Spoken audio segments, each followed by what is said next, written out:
Magtatayo ng paliparan ang aming bayan. Isa-isang sinukat ng mga taga-demolisyon ang bawat bahay at tinalakay ang kompensasyon. Ngunit naghintay ako ng 3 buwan. Wala pa rin kumatok sa pinto ng aking bahay. Nang maglaon ay nalaman ko. Sa mapa ng plano, ang lot namin ay sadyang inilagay sa labas ng pulang linya. Kaya nagmamadali akong pumunta sa munisipyo. Ang sagot na natanggap ko ay, ganito talaga ang plano, wala nang magagawa. Tumawa pa ang mga kapitbahay sa akin. Buti nga sayo. Mananatili ka sa lumang bahay na ito habang buhay. Hindi ako umimik. Sa halip, inilabas ko lahat ng naipon ko sa kalahating buhay. At nagloan pa upang makumpleto ang 1 milyon. Pagkalipas ng 6 na buwan, ang lumang bahay ay naging 10 palapag na gusali. Naglagay ng karatulang ni Cloud Hotel. Ang karatula sa pintuan na bawal pumasok ang hindi kumukonsumo. Naging pinakakapansin-pansing tanawin sa buong paliparan. Nang kumalat ang balita tungkol sa paggawa ng paliparan, ang aming lugar na tinatawag na Bayan ng Kapayapaan ay hindi na naging payapa. Sa isang iglap, ang kompensasyon, bagong tirahan at bagong buhay ay naging walang hanggang usapan ng mga tao sa bayan. Ang mga puting van na may markang i-opisina ng demolisyon ay naglalakbay pabalik-balik sa mga putik na daan ng bayan. Ang mga manggagawa ay may dalang panukat at kwaderno. Isa-isang sumusukat, nagtatala, at nakikipag-ayos sa bawat bahay. Ang pangalan ko ay Fuking. Ang bahay ko ay nasa pinakadulong silangan ng bayan. Nagmamay-ari ako ng isang lumang 2 palapag na bahay. Matapos mamatay ng maaga ang aking mga magulang, ako na lang mag-isa rito. Sa unang araw, dumaan ang van ng demolisyon sa harap ng bahay ko. Hindi ito huminto, inakala ko magsisimula sila sa kanlurang dulo. Hindi pa ako nasasama. Sa unang linggo, napagkasunduan na ng kapitbahay na sili. Sabi nila malaking pera ang nakuha niya. Tuwang-tuwa siya. Tuwing makita niya ako, malakas niyang itatanong. King, malapit na rin ba ang sayo? Tumango ako at mumiti. Unang buwan, ang mga nakatira sa silangang dulo ay sunod-sunod na ring pumirma. Di nagtagal, ang mga pader sa bayan ay nilagyan ng pulang markang gibain. Ngunit ang pader ng bahay ko ay nanatiling kulay abo at malinis. Nagsimulang kabahan ang aking puso. Makalipas ang 2 buwan, karamihan sa mga tao sa bayan ay lumipat na. Isang masamang pakiramdam ang kumalat sa aking dibdib. Kaya pumunta ako sa munisipyo. At natagpuan ko si Mayor Zeng Dakian. Siya ay abala sa pagtawag sa telepono. Nang makita akong pumasok, tiningnan lang ako ng mainip. Ano ang problema? Lumapit ako at nagtanong. Mayor Zeng, gusto kong magtanong tungkol sa demolition ng airport. Bakit wala ang aming bahay? Nang marinig ito ni Zeng Dakian, saka lang siya dahan-dahang bumaba ng telepono. Kumuha siya ng isang malaking plano mula sa drawer. Itinuro ito. Ikaw na ang tumingin. Lumapit ako at tumingin. Biglang bumagsak ang aking puso. Nakita ko ang pulang linya ng demolition sa plano. Parang isang matalim na talim. Tumakbo ito ng mahigpit sa gilid ng bakuran ng aming bahay. At ang aming maliit na bahay ay parang isang nakalimutang isla. Naiwang mag-isa sa labas ng pulang linya. Tinitigan ko ng mariin ang pulang linya. Ang aking boses ay nanginginig. Ano ito? Ano ang nangyayari? May pagkakamali ba? Malamig ang tono ni Zeng Dakian. Walang anumang init. Walang pagkakamali. Ganyan talaga ang plano. Wala kaming magagawa. Hindi ko napigilan ang magtanong. Pero bakit buong bayan ang giniba? Bakit kami lang ang naiwan? Biglang tumaas ang boses ni Zeng Dakian, na may otoridad na hindi mapag-aalinlanganan. Sinabi ko na, ito ay desisyon ng mga eksperto sa plano. Ano ang magagawa ko? Sige, may meeting pa ako. Umuwi ka na. Pagkatapos sabihin yon, lumabas siya diretsyo ng opisina. Kakapasok ko pa lang sa bahay. Agad kong nakasalubong si kapitbahay na sili. Siya ay nag-uutos sa mga taga-move out. Isa-isang nilalagay ang mga muebles sa truck. Nang makita niya akong nalulumbay, sumilay ang isang ngiti ng panunukso sa kanyang mukha. Nagtanong siya, King, nagtanong ka na ba? Hindi ako nagsalita pagkarinig ko niyan. Nang makita akong tahimik, napangiwi siya. Sabi ko sa'yo, mahirap na yata ang posisyon ng bahay mo. Magtatayo sila ng paliparan. Ang bahay mo ay nasa tabi lang. Hindi naman makakasagabal. Kung gibain nila, babayaran ka pa. Hindi sulit para sa kanila. Sa sandaling yon, sumingit ang isa pang kapitbahay at nanuya. Ngayon ay ayos na. Sa buong bayan, ikaw na lang ang maiiwan. Manatili ka na lang sa lumang bahay na ito habang buhay. Puro paliparan na ang paligid mo. Inday na lang ang maririnig mo. Mas lalong natuwa si Aling Lee. Sumang-ayon siya. Di ba nga? Kapag nakatira na kaming lahat sa mga bagong gusali sa lungsod, si King ay amoy pa rin ng tambutso ng eroplano. Ang masasakit na tawa ng iyon, parang mga karayom na tumatago sa aking mga tainga. Ngunit hindi ako nakipagtalo sa kanila. Dahan-dahan ko lang itinaas ang aking ulo. Tahimik kong tiningnan ang maliit na bahay na kasama ko sa paglaki. Sa wakas, umandar na ang truck ng paglipat. Tumayo ako sa walang taong kalye. Inilabas ko ang aking telepono at tinawagan. Hello, Suwan? Ako ito, Fuking. Sa kabilang linya, narinig ko ang mahinang boses ni Suwan. Nagtataka siyang nagtanong, Aking, bakit mo ako naalala na tawagan? Nag-isip ako saglit at nagsabi, gusto kong kumonsulta sa iyo tungkol sa pautang. Si Suwan ay kaibigan ko mula pagkabata. Nag-aral siya ng pananalapi sa kolehiyo. Ngayon, siya ay isang client manager sa isang bangko sa lungsod.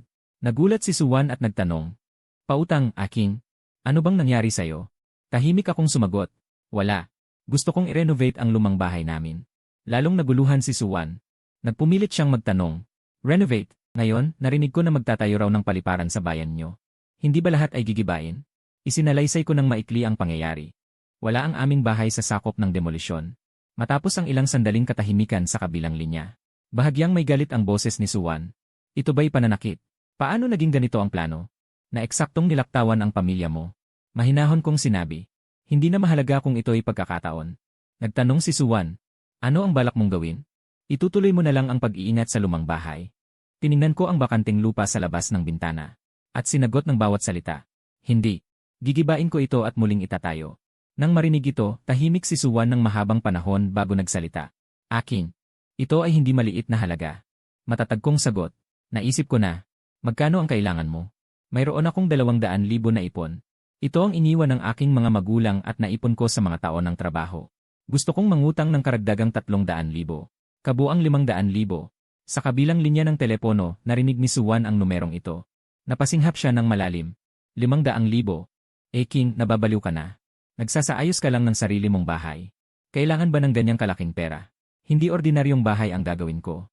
Ang aking mga mata ay nakatitig sa malaking balangkas ng planong paliparan sa malayo. Doon sa hinaharap ay magiging lugar na puno ng tao at patuloy na dumarating ang mga negosyante at manlalakbay. At ang aking bahay ang pinakamalapit sa paliparan. At ito rin ang tanging pribadong gusali sa hinaharap. Tinanong ko si Suwan, sa tingin mo, sa tabi ng bagong paliparan sa hinaharap, magbukas ng hotel.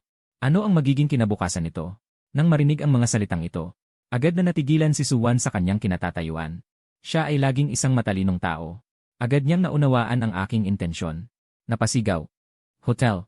Gusto mong magbukas ng hotel? King, ang iyong hakbang ay masyadong malaki. Marunong ka ba sa negosyo? May mga koneksyon ka ba? Masyadong malaki ang panganib. Sa harap ng kanyang pag-aalala, tinanong ko siya pabalik. Malaki ang panganib o ang pag-iingat sa isang lumang bahay na walang may gusto? Hintaing mabulok ito sa ingay ng mga eroplano. Alin ang mas nakakatakot? Narinig ang aking sinabi. Si Suwan ay nag-aalala na nagsalita. Pero ang 300,000 ay hindi maliit na halaga. Ang iyong lumang bahay bilang sangla. Ang halaga ay maaaring hindi sapat. Wala ring patunay ng kita. Bago ako matapos magsalita, pinutol ko siya. Alam ko. Kaya nga ako pumunta sa'yo. Ikaw ay profesional. Tulungan mo akong makita kung may paraan. Sa totoo lang, alam kong pinahihirapan ko siya. Pero wala na akong ibang daan na pupuntahan. Dahil ito lang ang tanging mahahawakan ko. Ang pagkakataong baguhin ang kapalaran. Si Suwan ay bumuntong hininga ng mahaba at sinabi, King, ikaw ay tulad pa rin ng dati. Kapag hindi ka nagsasalita, ayos lang.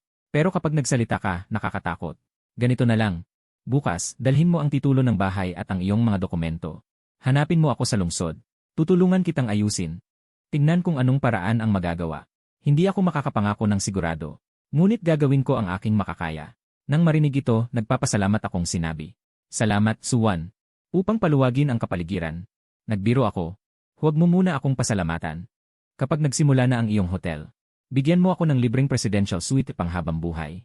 Dito, seryoso akong sumagot. CJ, usapang matibay. Kaya't kinaumagahan, madaling araw pa lang. Dala ko ang lahat ng aking pag-asa. Sumakay ako sa unang bus papuntang lungsod. Sa unang pagkikita, agad na isinulat ni Suwan ang mga bagay sa aking mga dokumento. Tumawag siya ng hindi mabilang na beses. Iniakay ako sa ilang mga opisina. Ang mga tagasuri ng bangko. Nang makita nila ang aking titulo ng lupa na nasa labas ng pulang linya, nagpakita sila ng mga ekspresyong hindi makapaniwala. Sa kanilang pananaw, ang pagpapautang sa isang isolated na gusali na napapaligiran ng paliparan ay sobrang delikado. Dahil dito, paulit-ulit kong ipinaliwanag ang aking plano sa negosyo. Pero tingin nila sa akin bilang isang mahinahon at medyo reserved na binata. Ang kanilang mga mata ay puno ng pagdududa. Sa mga araw na yon, ilang beses kong naramdaman na hindi ko nakakayanin. Buti na lang at laging nandyan si Suwan para hikayatin ako. Hindi lang niya tinulungan akong pahusayin ang business plan. Tinuruan ako kung paano makipag-usap sa mga taga-bangko. At ginamit pa niya ang kanyang sariling koneksyon upang imbitahin ang pinuno ng sangay para kumain. Pagkalipas ng isang linggo, noong halos mawalan na ako ng pag-asa, tumawag si Suwan. Sa kabilang linya, ang boses niya ay may pagod. Ngunit higit sa lahat ay excitement. Aking naaprubahan na. Nang marinig ko ito, hindi ko napigilan ang masayang pagtatanong, totoo ba? Tuwang-tuwa niyang sinabi, totoo. 30,000 piso, ilalabas sa loob ng 1 linggo. Nakipagpustahan ako sa aming manager ng bangko. Nagagawin ang proyekto mong ito bilang paunahing innovation pilot project ngayong taon. Para mahikayat siya. Hawak ko ang telepono, hindi makapagsalita ng matagal. Biglang umagos ang mga luha ko ng walang babala. Nagpasalamat ako, Suwan. Salamat. Narinig ito ni Suwan at mumiti, sabay sabi, tanga. Bakit ka nagpapasalamat? Agad akong nangako kapag nakuha ko na ang pera, ay mag-imbita ako sa iyo para kumain. Pero mumiti si Suwan at sinabi, wala nang kainan. Itayo mo na lang ang iyong hotel. Hihintayin ko ang presidential suite.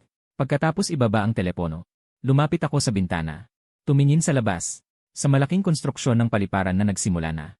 Makalipas ang 1 linggo, nakatanggap ako ng mensahe sa aking telepono. Ang iyong account ay may pumasok na 30,000 piso. Sa pagkakita ko sa mahabang hanay ng mga zero, ako ay napahinga ng malalim. Buong 50,000 piso. Hindi lamang ito ang lahat ng aking kayamanan. Ito rin ang lahat ng aking taya. Sinabi ko sa aking sarili, Ama, wala ka ng atrasan. Sagot ko ng tiyak, dapat manalo lang. Hindi pwedeng matalo. Kinabukasan pagkatapos makuha ang pera. Agad akong nakipag-ugnayan sa pinakamagaling na kumpanya ng disenyo ng gusali sa lungsod. At kinuha ko ang pinakasikat na grupo ng konstruksyon sa bayan. Ang pinuno ng grupo ng konstruksyon ay si Kapitan Zhao. Isang matapat na tao. Nang makita niya ang lumang bahay namin, napakamot siya ng ulo. King. Tito Zhao.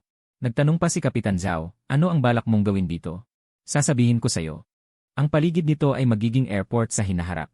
Kung magtatayo ka ng ordinaryong bahay, hindi rin ito magiging komportable. Kumuha ako agad ng isang blueprint at sinabi, Tito Zhao. Huwag kang mag-alala. Ang blueprint ay pinagawa ko na sa isang taga-disenyo. Pagkatapos makuha ni Kapitan Zhao ang blueprint, tiningnan niya ito ng isang saglit. Namilog ang kanyang mga mata. Susmar Yosep. 4 na palapag, may basement at observation deck. Gagawa ka ba ng isang maliit na mansyon? Narinig ito, mahinahon kong sumagot, hindi mansyon. Ito ay isang hotel. Si Kapitan Zhao ay nagulat at sinabing. Si Kapitan Zhao at ang mga manggagawa sa likod niya ay namangha. Ang ekspresyon sa kanilang mga mukha ay katulad ng sa mga tao sa bangko noon. Hindi napigilan ni Kapitan Zhao na magtanong, King, nagbibiro ka ba? Magbukas ng hotel sa lugar na ito na walang nayon o bukid sa paligid. Tumuro ako sa maalikabok na construction site ng airport sa malayo. Sa hinaharap, hindi ito magiging walang nayon o bukid. Tingnan mo, doon magiging pinakamaingay na lugar ng tahimik na bayan. Tiningnan ni Kapitan Zhao ang matatag kong mga mata at tumahimik. Pagkatapos, pinagmasdan niya ang blueprint ng mahabang panahon. Tumingin muli sa lokasyon ng aking bahay. Unti-unting nagbago ang kanyang mga mata. Pagkatapos, pinalo niya ang kanyang hita. Napabulalas siya, naiintindihan ko na. King, ang galing ng utak mo. Ito ang tawag sa pag-agaw ng pagkakataon. Masayang nagpatuloy si Kapitan Zhao. Iniisip ng iba na patay na lugar ito para sa'yo. Pero kung talagang itatayo mo ang hotel, ito ay magiging isang kayamanan. Ang mga bababa mula sa eroplano ay pagod at nanghihina. Sino ba ang hindi gustong makahanap agad ng mapapagpahingahan? Ang hotel mong ito, hindi ba ito ang unang nakikita nila? Kapag iminulat nila ang kanilang mga mata. Nagulat ako ng bahagya. Nagawang maunawaan agad ni Tio Zhao ang aking ideya. Kaya tinanong ko si Tio Zhao, pumapayag ka bang kunin ang trabahong ito? Agad na hinampas ni Tio Zhao ang kanyang dibdib ng malakas. Masayang pumayag na kunin ito. Bakit hindi ko kukunin? Isang napaka-interesanteng trabaho ito. Mahirap hanapin kahit may parol. Magtiwala ka. Kung paano ang pagguhit ng plano. Ganyan ko ito itatayo para sa'yo. Sisiguraduhin kong maganda ang pagkakagawa. Matibay at matatag. Noong araw na pumasok ang bulldozer sa bakuran, napakalakas ng ingay. Ang ilang kapitbahay na hindi pa lumipat ay dumating upang manood. Nang makita nila ang maliit na bahay na nagtataglay ng aking mga alaala ng pagkabata, na gumuho sa ilalim ng bakal na braso ng bulldozer. Ang magandang bahay ay basta na lang giniba. Ano ang gusto niyang gawin? Nabalitaan ko na marami siyang dala na pera. Gagawin daw niya itong isang maliit na mansyon. Nang makita ito ni Aling Li, nakapamulsa at mumiti ng malamig, magtatayo ng maliit na mansyon. Sa tingin ko, sobra-sobra na ang pera niya at hindi alam kung saan gagastusin. Kapag natapos na ito, isang tao lang ang titira sa napakalaking bahay. Hindi ba siya matatakot sa gabi? Sumang-ayon ang mga tao sa tabi. Tama nga, wala man lang kapitbahay sa paligid. Parang nakatira sa sementeryo. Sa tingin ko, nagpapanggap lang siyang matapang pero nagtitiis. Sumasalungat sa plano. May magandang idudulot ba yon? Hindi ko pinansin ang lahat ng mga usap-usapan. Tumayo lang ako sa harap ng magulong guho. Habang pinagmamasdan ang mga manggagawa. Hindi nagtagal. Ang ingay dito ay ikinagulat ni Mayor Zeng Dakian. Nakaupo siya sa loob ng kanyang kotse. Ibinaba ang bintana at tinitingnan siya mula sa malayo. Marahil ay hindi niya inaasahan. Na sa halip na lumapit sa kanya na umiiyak, ay gumawa pa ng ganito kalaking ingay. Pagkatapos ay tinawag ako ni Zeng Dakian mula sa loob ng kotse. Fu King. Lumapit ako at nagtanong. May kailangan ka ba? Ang tono ng kanyang boses ay parang nagtatanong. Ano ang ginagawa mo?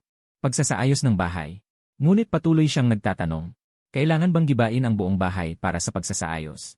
Ito ay ginagawa mong panibagong bahay. Nakuha mo ba ang permiso? Nakuha ko. Zeng Dakian. Hindi niya inaasahan na napakakumpleto ng aking mga dokumento. Naging napakapangit ng kanyang mukha. Ibinato niya pabalik sa akin ang mga papel. Ang kanyang boses ay may banta. Pinapaalalahanan kita na huwag kang magulo. Mahalaga ang pagtatayo ng paliparan. Kung hahadlang ka sa konstruksyon o gagawa ng iligal na gusali. Huwag mo akong sisihin kung hindi ako magiging mabait.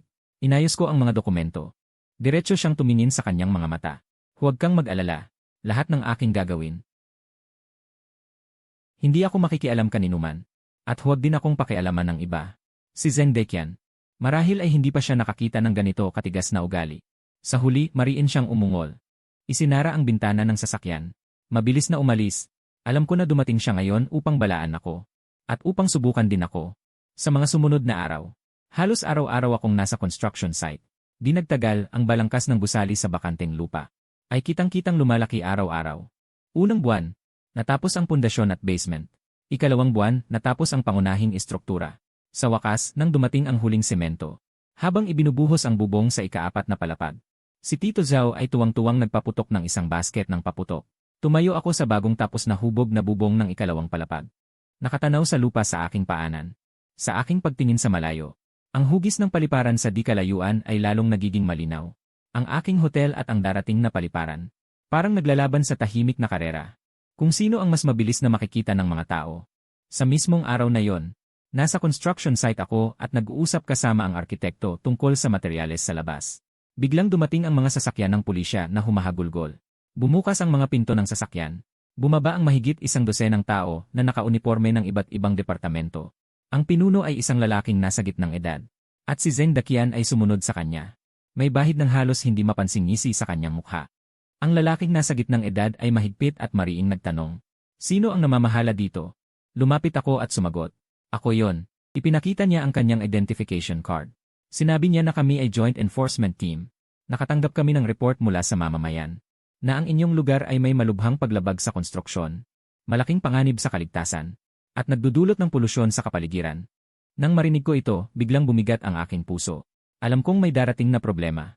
Si Zeng Dakian ay nakatayo sa tabi at walang sinabi. Ngunit ang kanyang masayang tingin ay nagpapaliwanag na ng lahat. Sa harap nila, tahimik akong sumagot. Lahat ng aming proseso ay legal at ang konstruksyon ay ganap na sumusunod sa pambansang pamantayan. Kung legal ba ito ay hindi mo masasabi. Suriin niyo ng maingat. Huwag palampasin ang anumang sulok. Agad kumalat ang mga tao sa likod niya. Pumasok sa aking construction site. Ang ilan ay sumuri ng mga kagamitan sa sunog. Ang ilan ay sumukat ng ingay. Ang ilan ay kumuha ng sample ng hangin. Ang ilan ay nagbasa ng aming diary ng konstruksyon. Nagulat si Tito Zhao at ang mga manggagawa. Gusto nilang lumapit at makipag-usap. Ngunit pinigilan ko sila. Hayaan niyo silang sumuri. Dahil alam ko sa aking puso. Ito ay paghihiganti ni Zeng Dakian. Sa mga panahong ganito, mas hindi dapat magulo. Buong hapon, ang aking construction site ay nasa isang estado ng pagtigil. Sa gitna nito, sunod-sunod na dumating ang mga panlalait. Parang hindi tama ang distansya ng mga bakal dito. Kumuha ng ruler para sukatin. Hindi sapat ang inyong mga hakbang para sa alikabok. Papatawan kayo ng multa. Nasaan ang permit sa kalusugan ng kantina? Ilabas at tingnan ko. Si Zeng Dakian ay palaging sumisilip sa tenga ng nasa gitnang edad na lalaki. At bumubulong ng kung ano. Pagkatapos, sabay silang tumingin sa akin na may masamang intensyon. At ako ay nanatiling tahimik. Gamit ang aking telepono, lahat ng kanilang galaw. At bawat mukha ay malinaw kong na-record. Hanggang sa malapit nang lumubog ang araw. Halos bawat sulok ng construction site ay kanilang hinalughog. Sa wakas, nagtipon sila. At ang nasa gitnang edad na lalaki ang gumawa ng buod. Matapos ang aming buong hapon na pagsusuri. Ang inyong construction site ay halos sumusunod sa mga pamantayan. Maliwanag na hindi niya gustong sabihin ang mga salitang ito. Sa wakas, bumaba ang aking loob. Dahil alam ko, mula sa sandaling nagdesisyon akong magtayo ng hotel. Ginawa ko ang lahat ng detalye ng perpekto. Inupahan ko ang pinakamahusay na kumpanya ng supervisor. Bawat batch ng materyales ay hinilingan ng sertipiko ng kalidad. Bawat konstruksyon ay mahigpit na sinunod ang plano. Ang aking layunin ay magtayo ng isang gusali na walang sinumang makakapintas. Naging napakasama ng mukha ni Zeng Dakian. Maliwanag na hindi niya inaasahan na ako, isang binata na nasa 20, ay magiging ganito kawalang butas sa aking mga gawain. Pagkatapos, biglang nagbago ang usapan ng nasa gitnang edad na lalaki. Ngunit isinasaalang-alang na ang inyong construction site ay katabi ng paliparan. Isang pangunahing proyekto na may espesyal na sitwasyon. Upang matiyak na walang pagkakamali, napagpasyahan naming hilingin sa inyo na ihinto ang trabaho sa loob ng 1 linggo para magsagawa ng kumpletong pagsusuri sa sarili. Si Tio Zhao ang unang hindi nakatiis at sumigaw, "Bakit? Wala kaming anumang problema. Bakit kailangan naming ihinto ang trabaho?" Pagkatapos ay sumeryoso ang mukha ng lalaki at sinabing ito ay utos. Kung hindi susundin, kakanselahin namin ang inyong permit sa pagtatayo. Kakanselahin namin ang inyong permit sa pagtatayo. Ngunit habang tinitingnan ko ang kanyang mamantika at mapagmataas na mukha, bigla akong ngumiti. Mayor Zeng, nasa akin ang mga numero ng telepono ng mga pinuno ng City Housing and Construction Bureau, Fire Bureau, at Environmental Protection Bureau. Ipinalabas ko rin ang video na aking na-record. Sa aking kaibigan, nagtatrabaho siya sa media ng probinsya. Sabihin mo, kung ang mga pangyayari ngayong hapon, ay sasabihin ko sa kanila ng buo. Ano kaya ang mangyayari? Ako ay isang ordinaryong mamamayan na gustong protektahan ang aking tahanan. Walang kapangyarihan at walang koneksyon. Kaya't ginagamit ko na lang ang ganitong simpleng paraan upang protektahan ang sarili ko. Nang marinig ito, biglang nagyelo ang kanyang ngiti sa kanyang mukha. Tumingin siya sa akin ng gulat. Ang kanyang mga mata ay puno ng hindi makapaniwala. Maaaring hindi niya inaasahan na ako, ang ulila na sa kanyang paningin ay mahina at madaling inaapi, ay mayroon palang ganitong nakatabong plano.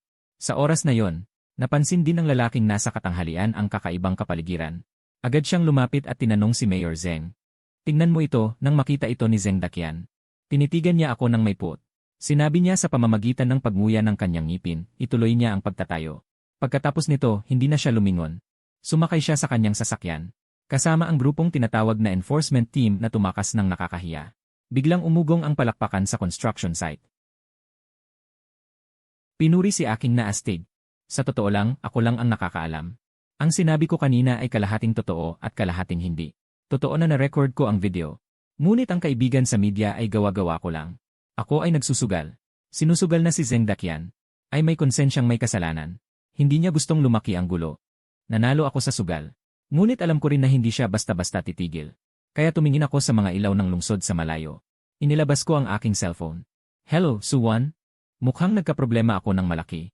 Nakinig si Suwan at ang iba pa habang ikinuwento ko ang nangyari kaninang hapon. Matagal siyang natahimik sa kabilang linya. Kaya nagtanong ako ng, "Hoy, Suwan, nakikinig ka pa ba?" Ang boses niya ay parang pagod. Pero kalmado rin. "Narito ako." "Aking, huwag ka munang magpanik." Sumagot ako. "Hindi ako nagpapanik. Gusto ko lang malaman kung ano ang susunod kong gagawin." Si Suwan naman ay nag-analisa sa kabilang linya. "Nasa teritoryo ka niya. Kung haharapin mo siya ng direkta, tiyak na malulugi ka. Kailangan nating mag-isip ng ibang paraan." Agad akong nagtanong, "Anong paraan?"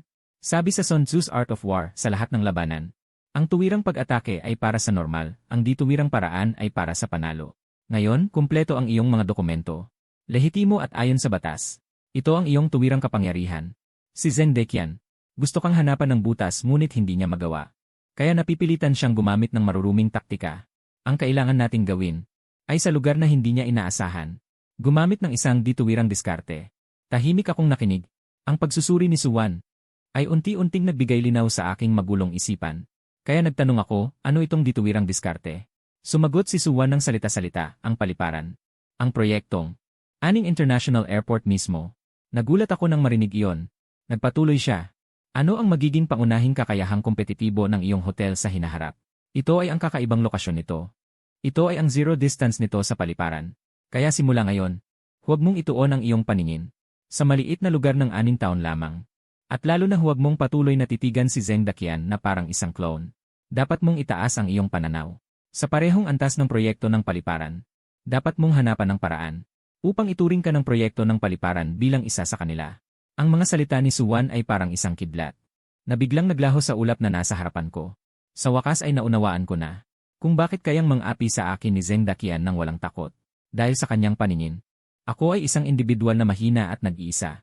Ngunit kung maikakapit ko ang aking sarili sa malaking bagay na tulad ng paliparan, at maging bahagi nito, kailangan munang mag-isip ni Zeng Dakian bago ako galawin. Ngunit ang problema ay, paano ko ito gagawin? May pag-aalinlangan kong sabi. Ang proyekto ng paliparan ay isang paunahing proyekto ng probinsya at lungsod. Ang mga namumuno ay nasa mataas na antas. Wala akong paraan upang makalapit sa kanila. Ngunit nang marinig ito ni Suwan ay mumiti siya. Sino ang nagsabing kailangan mong direktang lapitan ang mga malalaking pinuno? King, nakalimutan mo ba kung ano ang iyong kalamangan? Naguguluhang tanong ko. Ang aking kalamangan. Agad na nagpaliwanag si Suwan. Ang iyong konstruksyon. Ngayon ay ang tanging lugar sa buong 6 taon bukod sa konstruksyon ng paliparan, na may maraming manggagawa na nagtitipon. Ilang manggagawa ba ang nasa konstruksyon ng paliparan? Libo-libo siguro, di ba? Paano sila kakain? Paano sila matutulog? Paano ang kanilang pang-araw-araw na gastusin?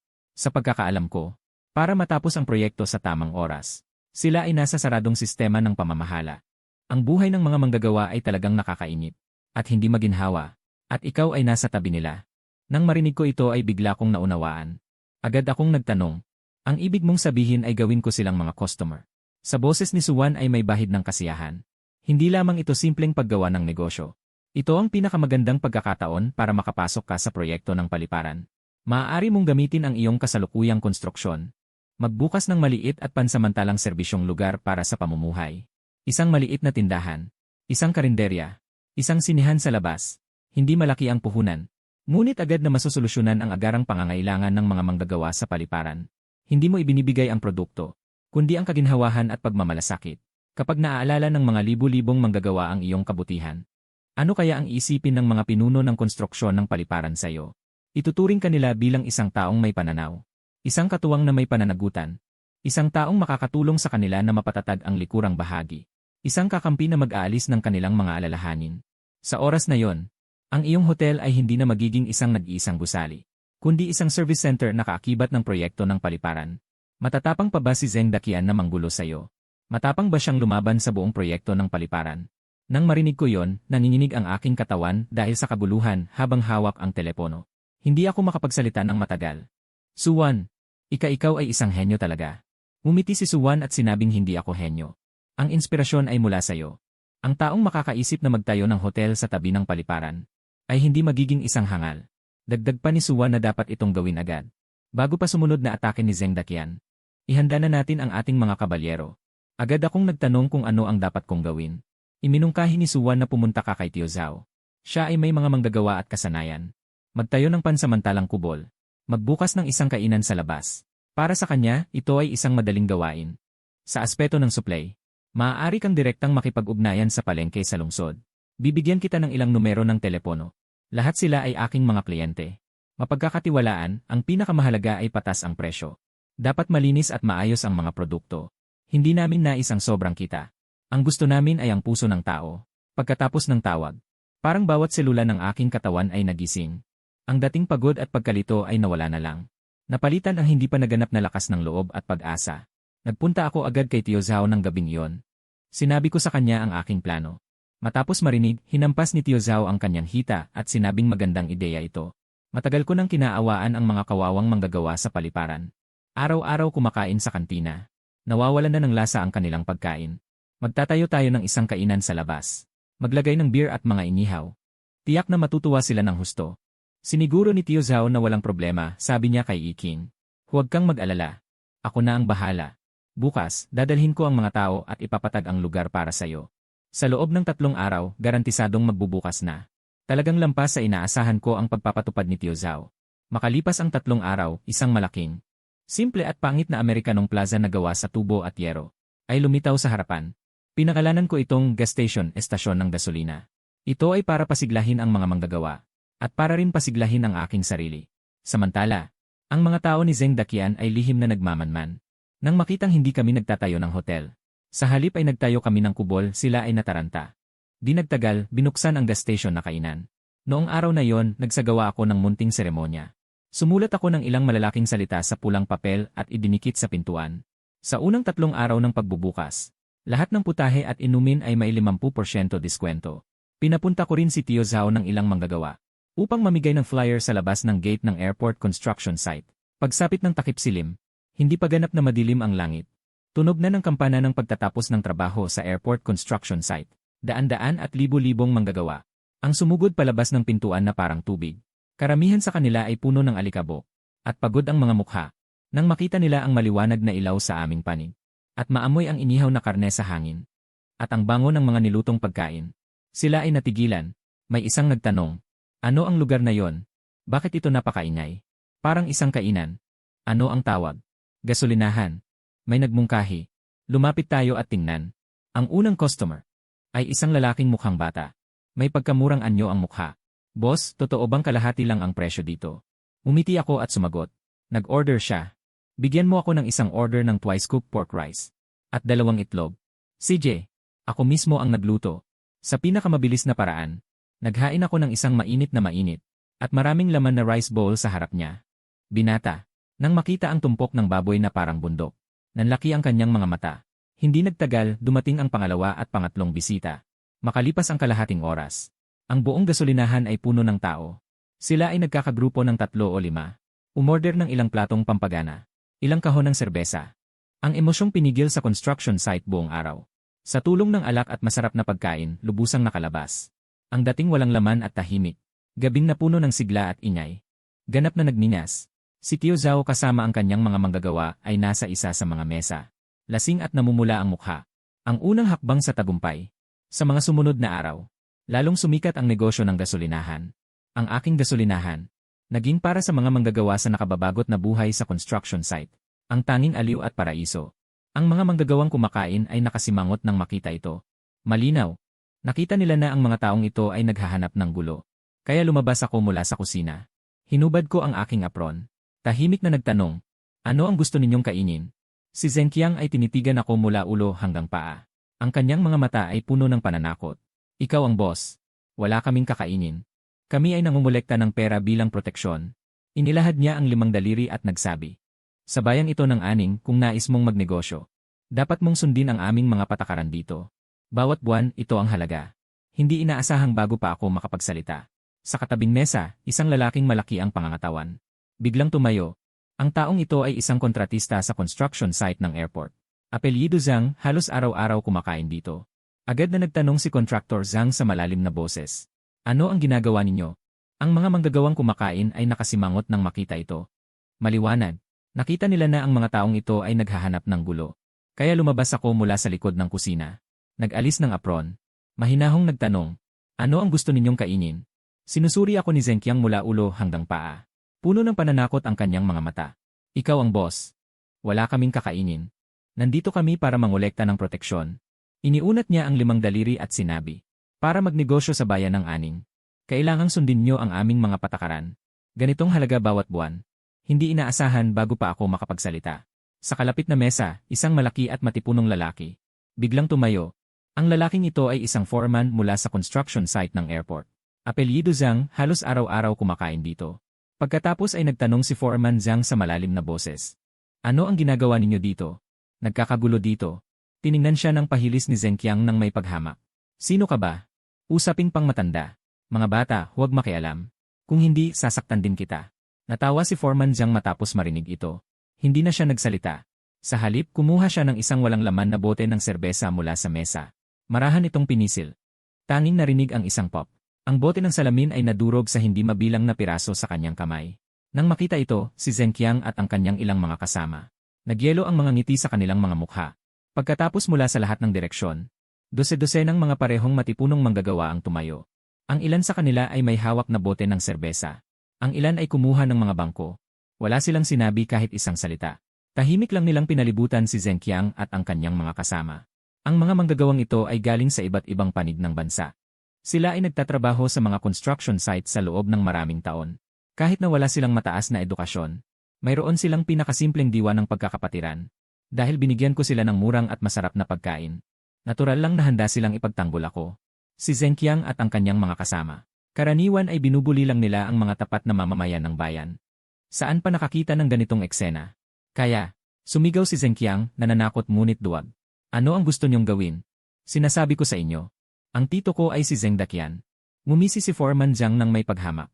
Pagkatapos ay sinabi, si Zheng Daqian ba ang tito mo? Sino ama mo? Siya ba ang Jade Emperor? Umalis na kayo agad. Huwag niyo kaming hintayin na kumilos. Gustong magsalita pa ni Zheng Qiang ng mga pananakot. Ngunit nakita ang dumaraming tao sa paligid. Nawalan siya ng lakas ng loob. Kaya siya at ang mga kasama niya ay tumakbo ng padausdos. Sumisigaw ng umalis na tayo. Agad na sumambulat ang tawanan mula sa karamihan. Tiningnan ko ang mga likuran ni Zheng Qiang na nagtatakbuhan ng kaawa-awa. At tiningnan ang mga manggagawang kusang nagbantay sa akin. Naramdaman ko ang init sa aking puso. Kaya lumapit ako. At yumuko ng malalim kay Foreman Zhang. Kuya Zhang. At sa lahat ng mga maestro. Salamat sa inyo ngayon. Agad na nagwagayway si Foreman Zhang ng masigla at sinabi. Ano ang ipinagpapasalamat? Hindi lang namin gusto ang mga basurang iyon. Boss Fu, ikaw. Ang lugar na ito ay kami na ang bahala. Kung sino man ang mangahas na buluhin ka ulit. Ibig sabihin ay kalaban nila ang libo naming mga kapatid. Pagkasabi niya nito, sumang-ayon ang lahat ng tao sa paligid. Kalaban nila ang libo naming mga kapatid. Sa sandaling iyon, nakatayo ako sa gitna ng karamihan.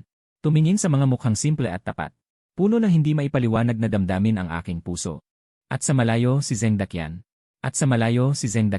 Nakita ang pamangkin niyang pinalabas ng kahiyahiya. Nanginginig sa galit ang kanyang buong katawan. Sa oras na yon, napansin niya. Ang mga bagay ay unti-unting lumalampas sa kanyang kontrol. At ako, ang ulila na hindi niya kailanman pinansin. Ay mayroon ng matitigas na pakpak na hindi niya inaasahan. Samantala, sa hindi kalayuan, ang pangunahing bahagi ng aking apat na palapag na maliit na bahay ay natapos na. Naghihintay para sa dekorasyon ng panlabas na pader. Sa totoo lang, matagal ko nang naisip ang pangalan nito. Iyon ay ang Cloud Hotel. Nagpasya ako sa aking puso. Upang lahat ng mga taong humahamak sa akin ay mapipilitang tumingala sa aking presensya mula sa lupa. Pagkatapos umalis si Zheng Daqian at ang kanyang mga tauhan na may kahihiyan, ang kapaligiran ng gasolinahan ay agad na umabot sa hindi pa nararanasang tugatog. Ang kapatas na si Zhang ay naghampas ng isang bunton ng pera sa mesa, Boss Fu. Kung hinahamak mo kaming mga hamak na lalaki, bawiin mo ang pera. Tutulungan ka namin, hindi para samantalahin ang maliit mong pakinabang. Sa tingin namin, ikaw ay isang binata na nangangahas na sumalungat sa mga taong iyon. Matapang. Ang iginagalang namin ay ang iyong pagkatao. Sa huli, hindi ko sila napigilan, kaya tinanggap ko na lang ang pera. Ngunit alam ko sa aking puso na ang aking nakuha ay higit na mahalaga kaysa sa perang ito. Ang tunay kong nakuha ay ang puso ng mga tao. Ang bagay ay mabilis, na umabot sa pandinig ng Airport Project Command Center. Noong una, sila ay kinabahan. Libu-libong manggagawa ay nagtipon sa isang pribadong lugar na hindi kontrolado. Sa kanilang pananaw, ito ay isang malaking panganib sa seguridad. Sinasabi na ang proyekto ay nagdaos ng isang pulong magdamag dahil dito. Sa pulong, may nagmungkahi na direktang isara ang aking gasolinahan. At puwersahang ikulong ang lahat ng manggagawa sa konstruksyon. Ang mungkahing ito ay agad na sinalungat ng masigasig na pagtutol ng responsable sa konstruksyon kung sila ay puwersahang ikukulong. Ito ay magdudulot lamang ng mas maraming sigalot at presyon. Maaga o huli magkakaroon ng malaking kaguluhan. Matapos ang mahabang pagtatalo, isang kompromisong plano ang iminungkahi. Sa halip na tratuhin siya bilang isang banta, mas mabuti na gawin siyang isang kontroladong kasosyo. Mabilis, isang sasakyan na may plaka ng Yi-Aning Airport Construction Command, isang off-road na sasakyan ay tumigil sa harap ng aking konstruksyon. Isang lalaki na mahigit 30 taong gulang ang bumaba mula sa sasakyan. Diretso siyang lumapit sa akin. At magalang na nagtanong, "Pasensya na, ikaw ba si Boss Fu King?" Tiningnan ko siya ng may pag-iingat.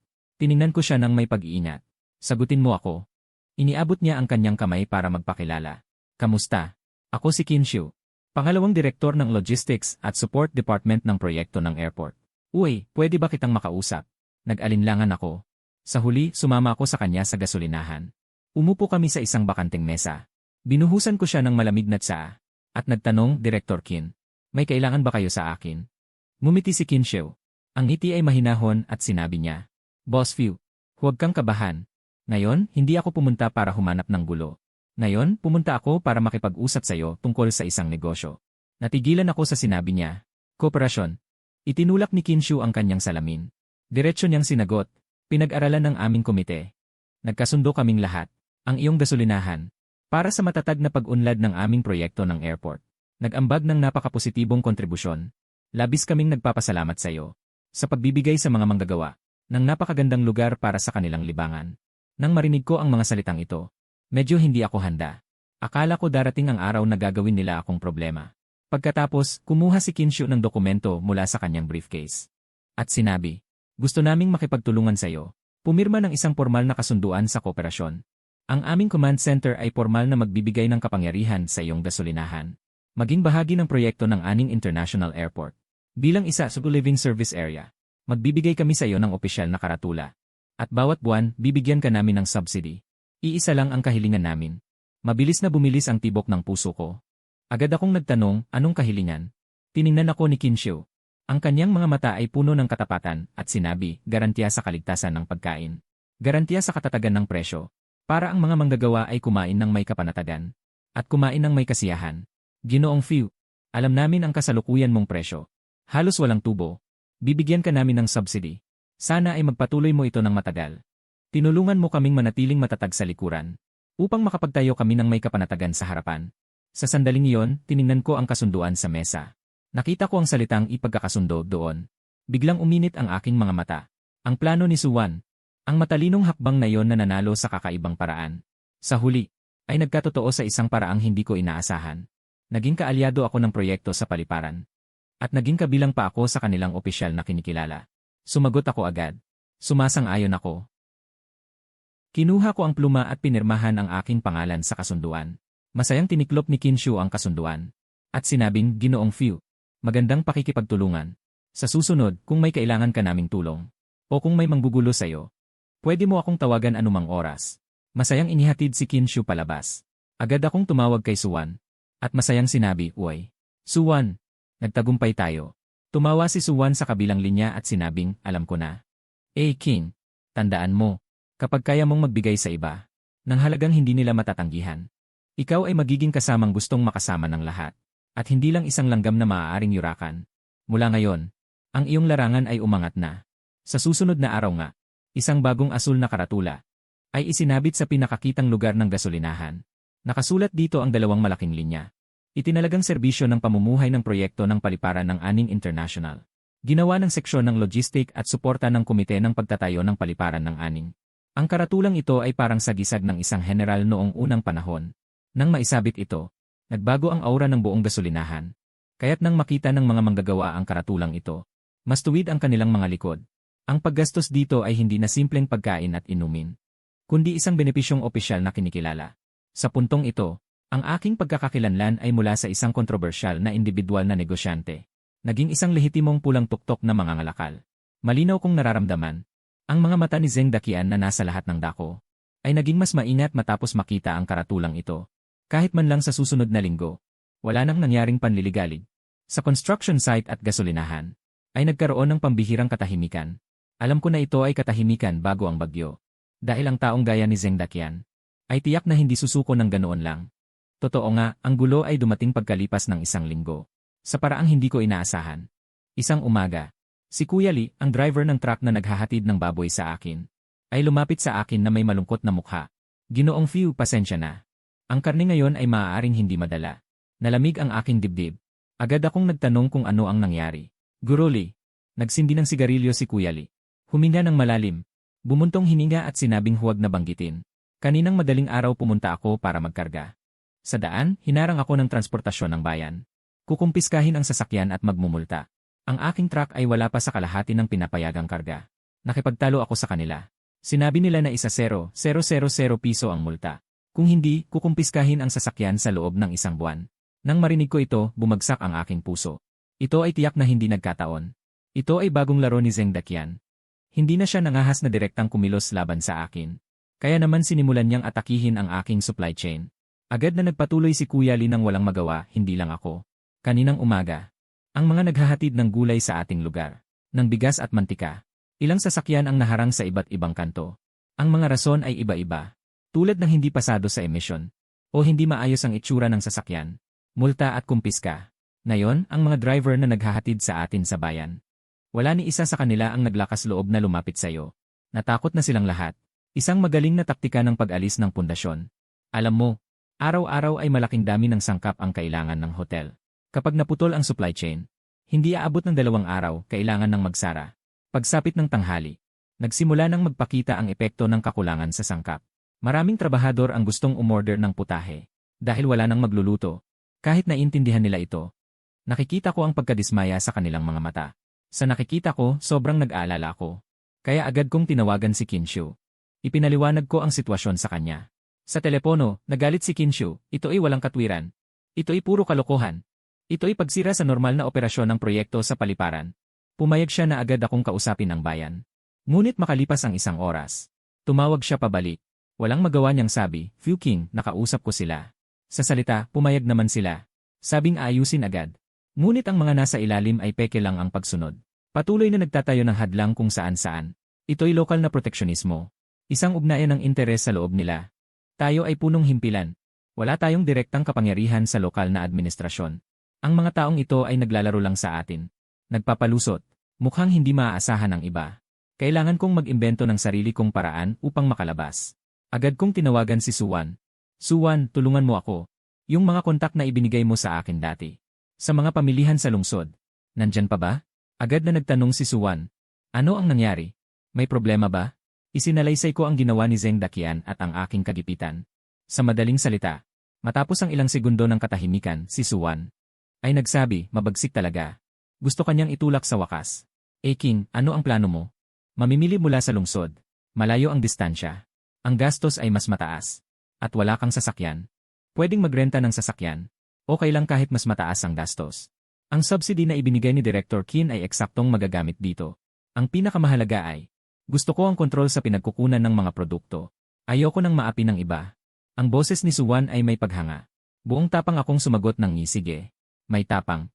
Ito ang tunay na ikaw. Huwag mo nang alalahanin ang tungkol sa sasakyan. May kliyente ako na nasa negosyo ng second-hand na sasakyan. Ako na ang bahala sa mga dokumento.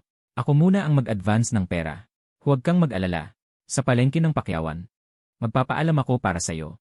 Para ireserba nila ang pinakamagandang produkto para sa'yo. Bigyan ka ng pinakamurang presyong Pakyawan.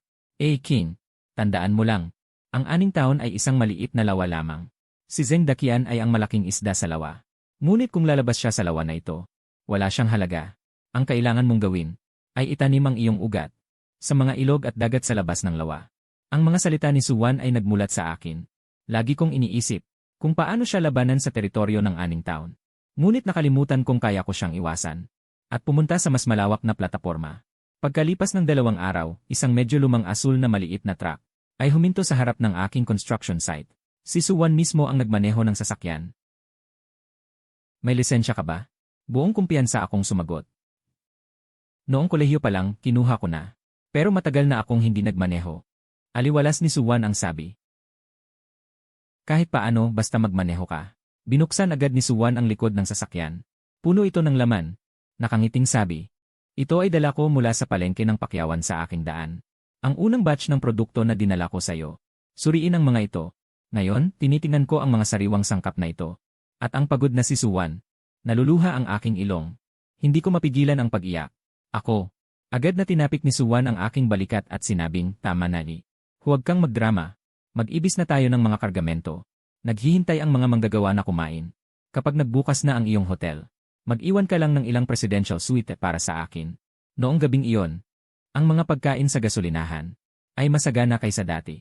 Nang malaman ng mga manggagawa na ang mga ito ay dinala ko mismo, mula sa lungsod na ilang 10 kilometro ang layo. Lahat ay nagulat. Lumapit sa akin si Foreman Zhang na may dalang isang mangkok ng alak. Namumula ang kanyang mukha sa kagulat-gulat. Boss Fu, sa buong buhay ko, kakaunti lang ang hinangaan ko. Ikaw ay isa sa kanila. Dahil sa iyong puso. Sasama kami sa iyo.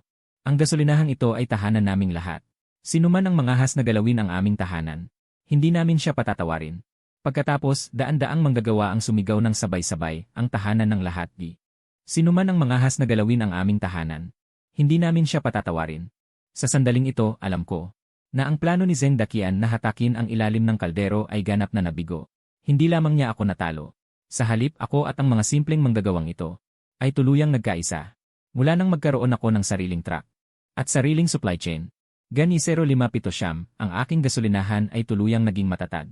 Gani 0570, inilaan ko ang lahat ng aking lakas. Gani 0570, muli kong itinuon ang aking sarili sa pagtatayo ng hotel. Muli kong itinuon ang aking sarili sa pagtatayo ng hotel. Ang taga-disenyo na tinulungan ako ni Suwan ay tunay na mahusay. Dinisenyo niya para sa aking hotel. Ang isang modern at simpleng estilo. Sa gitna ng magulong konstruksyon sa paligid. Para itong isang likhang sining na bumaba mula sa hinaharap na lungsod patungo sa lupain ito. Samantala, sa mungkahi ni Kinshu, nagbukas ako ng maliit na tindahan. Nagbebenta ng sigarilyo, merienda, at mga pang-araw-araw na gamit. Bukod dito, bumili rin ako ng ilang washing machine. Nag-aalok ng serbisyo sa paglalaba. Ngayon, ang aking gasolinahan ay naging isang ganap na micro-community. Perpektong nalutas ang lahat ng alalahanin ng mga manggagawa sa paliparan. Ganito, ang aking reputasyon ay kumalat sa pamamagitan ng bibig ng mga manggagawang ito. Sa buong proyekto ng paliparan, alam ng lahat na may isang batang negosyanteng nagngangalang Fuking sa tabi ng construction site. Sa araw na yon, nagkukwenta ako sa gasolinahan. Biglang pumasok si Qin Xiao kasama ang ilang tao. Ang pinuno nila ay isang lalaking nasa edad 40. May kasama siyang 2 binata. May hawak na notebook at kamera. Agad na ipinakilala ni Qin Xiao ang may-ari. Ipapakilala kita. Ito ang manager ng Project Development Department ng headquarters ng Southern Airlines. Si Chen Mo, Manager Chen, gumagawa ng paunang pagsusuri para sa hinaharap na operasyon ng ruta ng paliparan. Nang marinig iyon, gumalaw ang aking puso. Agad akong nag-abot ng kamay at tumayo. Manager Chen, magandang araw. Hinawakan ni Chen Mo ang aking kamay. May komersyal na ngiti sa kanyang mukha. Boss Fu, matagal ko nang narinig ang pangalan mo. Hindi ka pinabayaan ni Director Qin na purihin ang daan. Mabilis akong sumagot ng may pagpapakumbaba, sobra naman ang papuri, Manager Chen. Pagkatapos ay tuwirang sinabi ni Chen Mo. Kanina ay naglibot kami sa construction site ng paliparan. At doon namin nakita ang iyong napaka-design na gusali. Ipinakilala ni Director Qin na ito ay isang hotel na malapit ng magbukas. Ikaw ba ang may-ari? Tiyak akong sumagot. Pagkatapos ay gumawa ako ng kahilingan. Maaari mo ba kaming dalhin upang makita ito? Agad akong sumagot. Siyempre. Inilapag ko ang aking libro ng kwenta. At dinala sila patungo sa aking hotel. Sa daan, maraming tanong ang itinanong sa akin ni Chen Mo. Ang aking mga sagot ay mahinahon at malinaw. Nang dalhin ko sila sa loob ng hotel na ginagawa pa lang, lahat sila ay namangha. Nakatayo dito. Malinaw na makikita sa malayong lugar ng proyekto. Ang mga tower crane na abala sa pagtatrabaho. Hindi mahirap isipin. Sa malapit na hinaharap, dito makikita ang mga pilak na eroplano na lumilipad. At lumalapad, ang visual na epekto nito ay walang katulad. Hindi napigilan ni Chen Mo na purihin ito, kahanga-hanga. Boss Fu, napakagaling mo sa paningin. Noong ang lahat ay nakatutok sa bayad sa demolisyon, ikaw ay nakakita ng halaga sa hinaharap. Samantala, ang kanyang assistant sa likod ay patuloy na kumukuha ng litrato para itala. Pagkatapos, pumunta kami sa rooftop observation deck. Nakatayo dito. Buong airport project ay nasa paningin. Tumitig si Chen Mo sa malayo at dahan-dahang nagsalita. Ang aming airline crew, sa bawat flight mission, ay kailangang magpahinga sa landing city. Mataas ang aming hinihingi sa mga kasunduang hotel. Kaligtasan, privacy, at kaginhawahan, lahat ay kailangan. Ang iyong hotel, sa heograpiyang lokasyon, ay may natatanging bentahe. Ito ang pinakamalapit sa airport. Mas malapit pa kaysa sa nakaplanong dormitoryo ng aming empleyado. Pagkatapos, tumingin siya sa akin. Ang kanyang mga mata ay kumikinang. Boss Fu, kapag nagbukas na ang iyong hotel, may interes ka bang maging sa aning airport? Ang itinalagang hotel para sa aming Southern Airlines crew. Nang marinig ito, biglang tumibok ang puso ko. Alam mo, ang pagpirma ng pangmatagalang kasunduan sa airline ay nangangahulugan na bago pa man magbukas ang aking hotel, magkakaroon na ito ng pinakamatatag at pinakamataas na kalidad na mga bisita. Ito ay walang alinlangan na pinapangarap ko. Kaya, pinigilan ko ang aking kasiyahan. Siyempre may inters. Nang marinig ito, nasiyahan si Chen Mo at tumango, mabuti. Kapag opisyal nang natapos ang iyong hotel, magpapadala kami ng propesyonal na grupo para mag-assess. Kung pumasa, ang nilagdaang estratehikong kasunduan. Pagkatapos, kumuha siya ng isang business card mula sa kanyang bulsa at iniabot sa akin. Manatili tayong may komunikasyon. Matapos maihatid palabas ang grupo ni Chen Mo, nag-iisa akong nakatayo sa rooftop na papahangin. Pakiramdam ko parang panaginip ang lahat.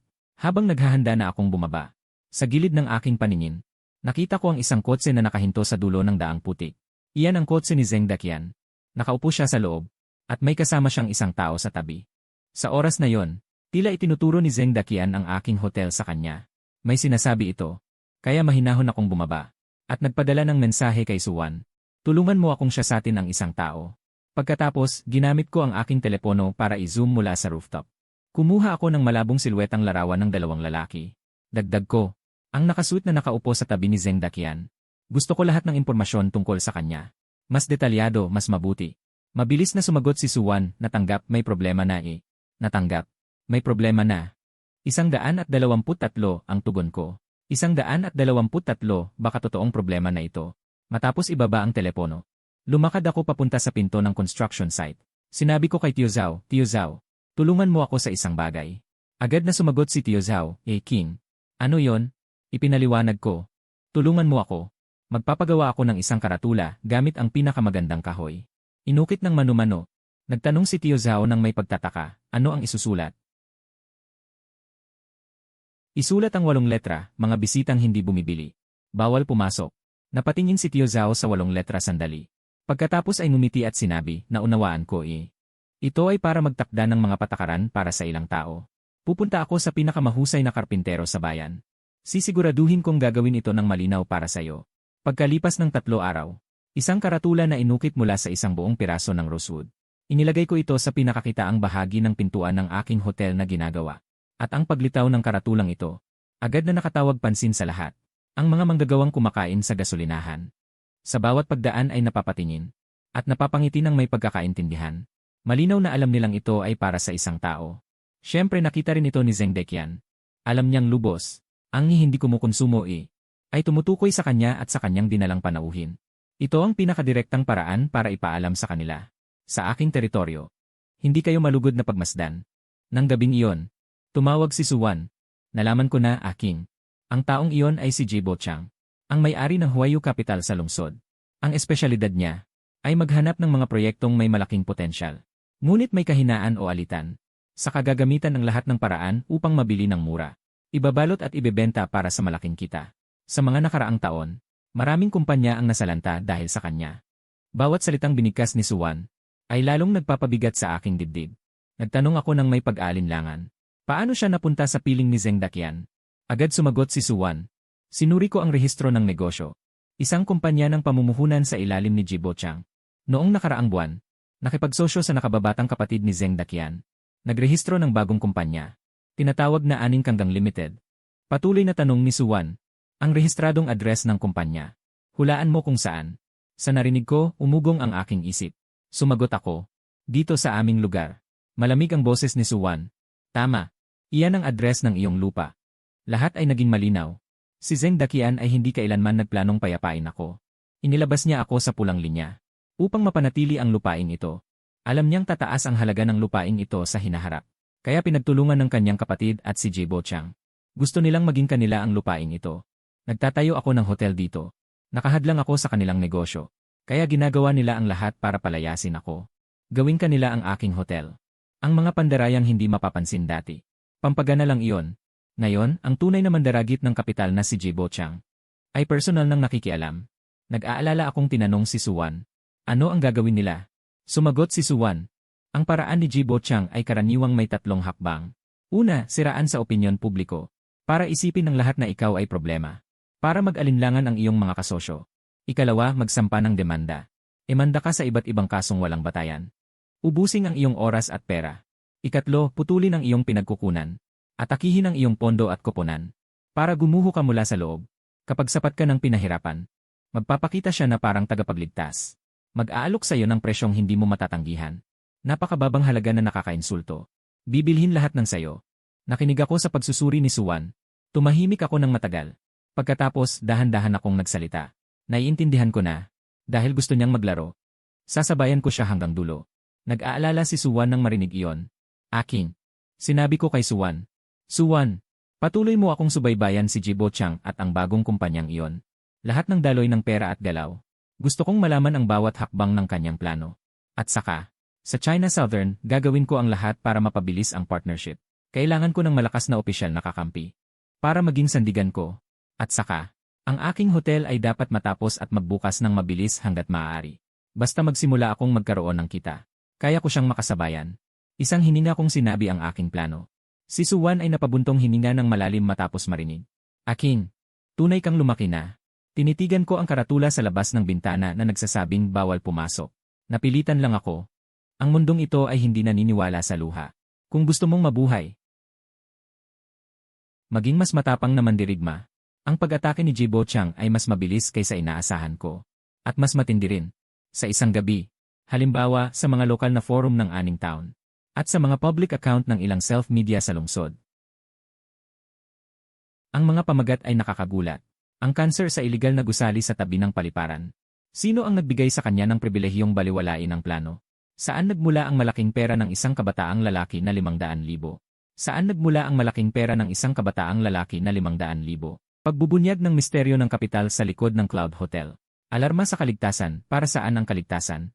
Hotel na wala pang 100 metro ang layo mula sa runway, para saan ang kaligtasan? Maaaring maging malaking panganib sa hinaharap na mga flight. Sa mga artikulo, ako ay inilarawan bilang isang sakim na tao na may misteryosong background. Isang i-holdout na walang pakialam sa pampublikong kaligtasan para sa pera. Sabay na ipinahiwatig na iligal ang aking pautang. At nagpapahiwatig pa na mayroon akong hindi wastong ugnayan sa bangko at sa paliparan. Si Juan at Kinshu ay nadamay sa mga paratang. Ang mga artikulong ito ay kumalat na parang virus sa internet. Ang mga tao sa bayan ay dati nang naiinggit at nagtataka sa akin. Ngayon, mas marami pang usap-usapan. Sabi na nga ba paano magkakaroon ng ganyang kakayahan ang isang binata? May tao sa likod niya. Ngayon, mabuti na lang. Nagulo na ito, tingnan natin kung paano niya ito ayusin. Si Chali ay mas masaya pa sa aking kasawian. Ibinahagi ni Chali ang mga artikulong ito sa WeChat group dito. At dinagdagan pa niya ng kanyang sariling komento, kapag ang tao ay hindi karapat-dapat sa kanyang posisyon, darating ang kapahamakan. Ang negatibong opinyon ng publiko ay mabilis na nakarating sa project headquarters ng airport. Si Kinshu ay tumawag agad sa akin. Ang kanyang tono ay lubhang nababalisa. Fu King, nakita mo na ba ang mga artikulo sa internet?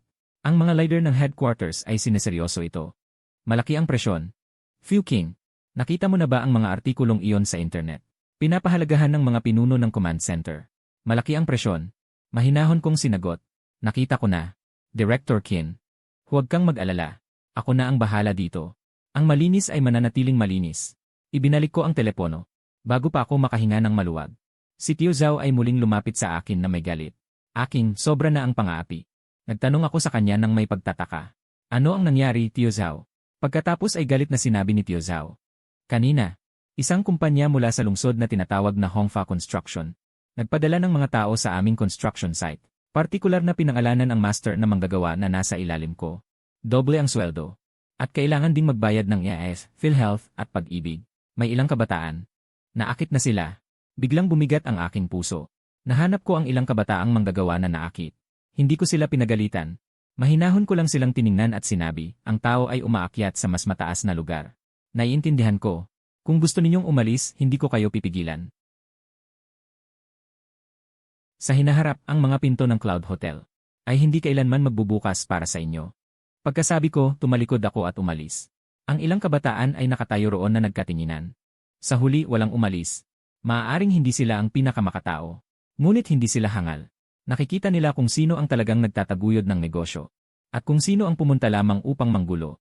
Ang grupo ni Tio Zhao ay naging matatag. Ngunit sunod-sunod na dumating ang mga bagong problema. Kinabukasan ay nakatanggap ako ng subpuena mula sa korte. Isang kumpanyang pangkalikasan na hindi ko pa narinig. Dahil sa ingay ng konstruksyon at polusyon ng liwanag. Na seryosong nakaapekto sa pagpapatakbo ng kanilang mga precision instrumento. Humingi sila ng ₱1,000,000 na bayad pinsala. At hiniling na agad na itigil ang pagpapatakbo ng aking hotel. At ang rehistradong address ng kumpanyang ito ay nasa isang bakanting lupa ilang kilometro ang layo.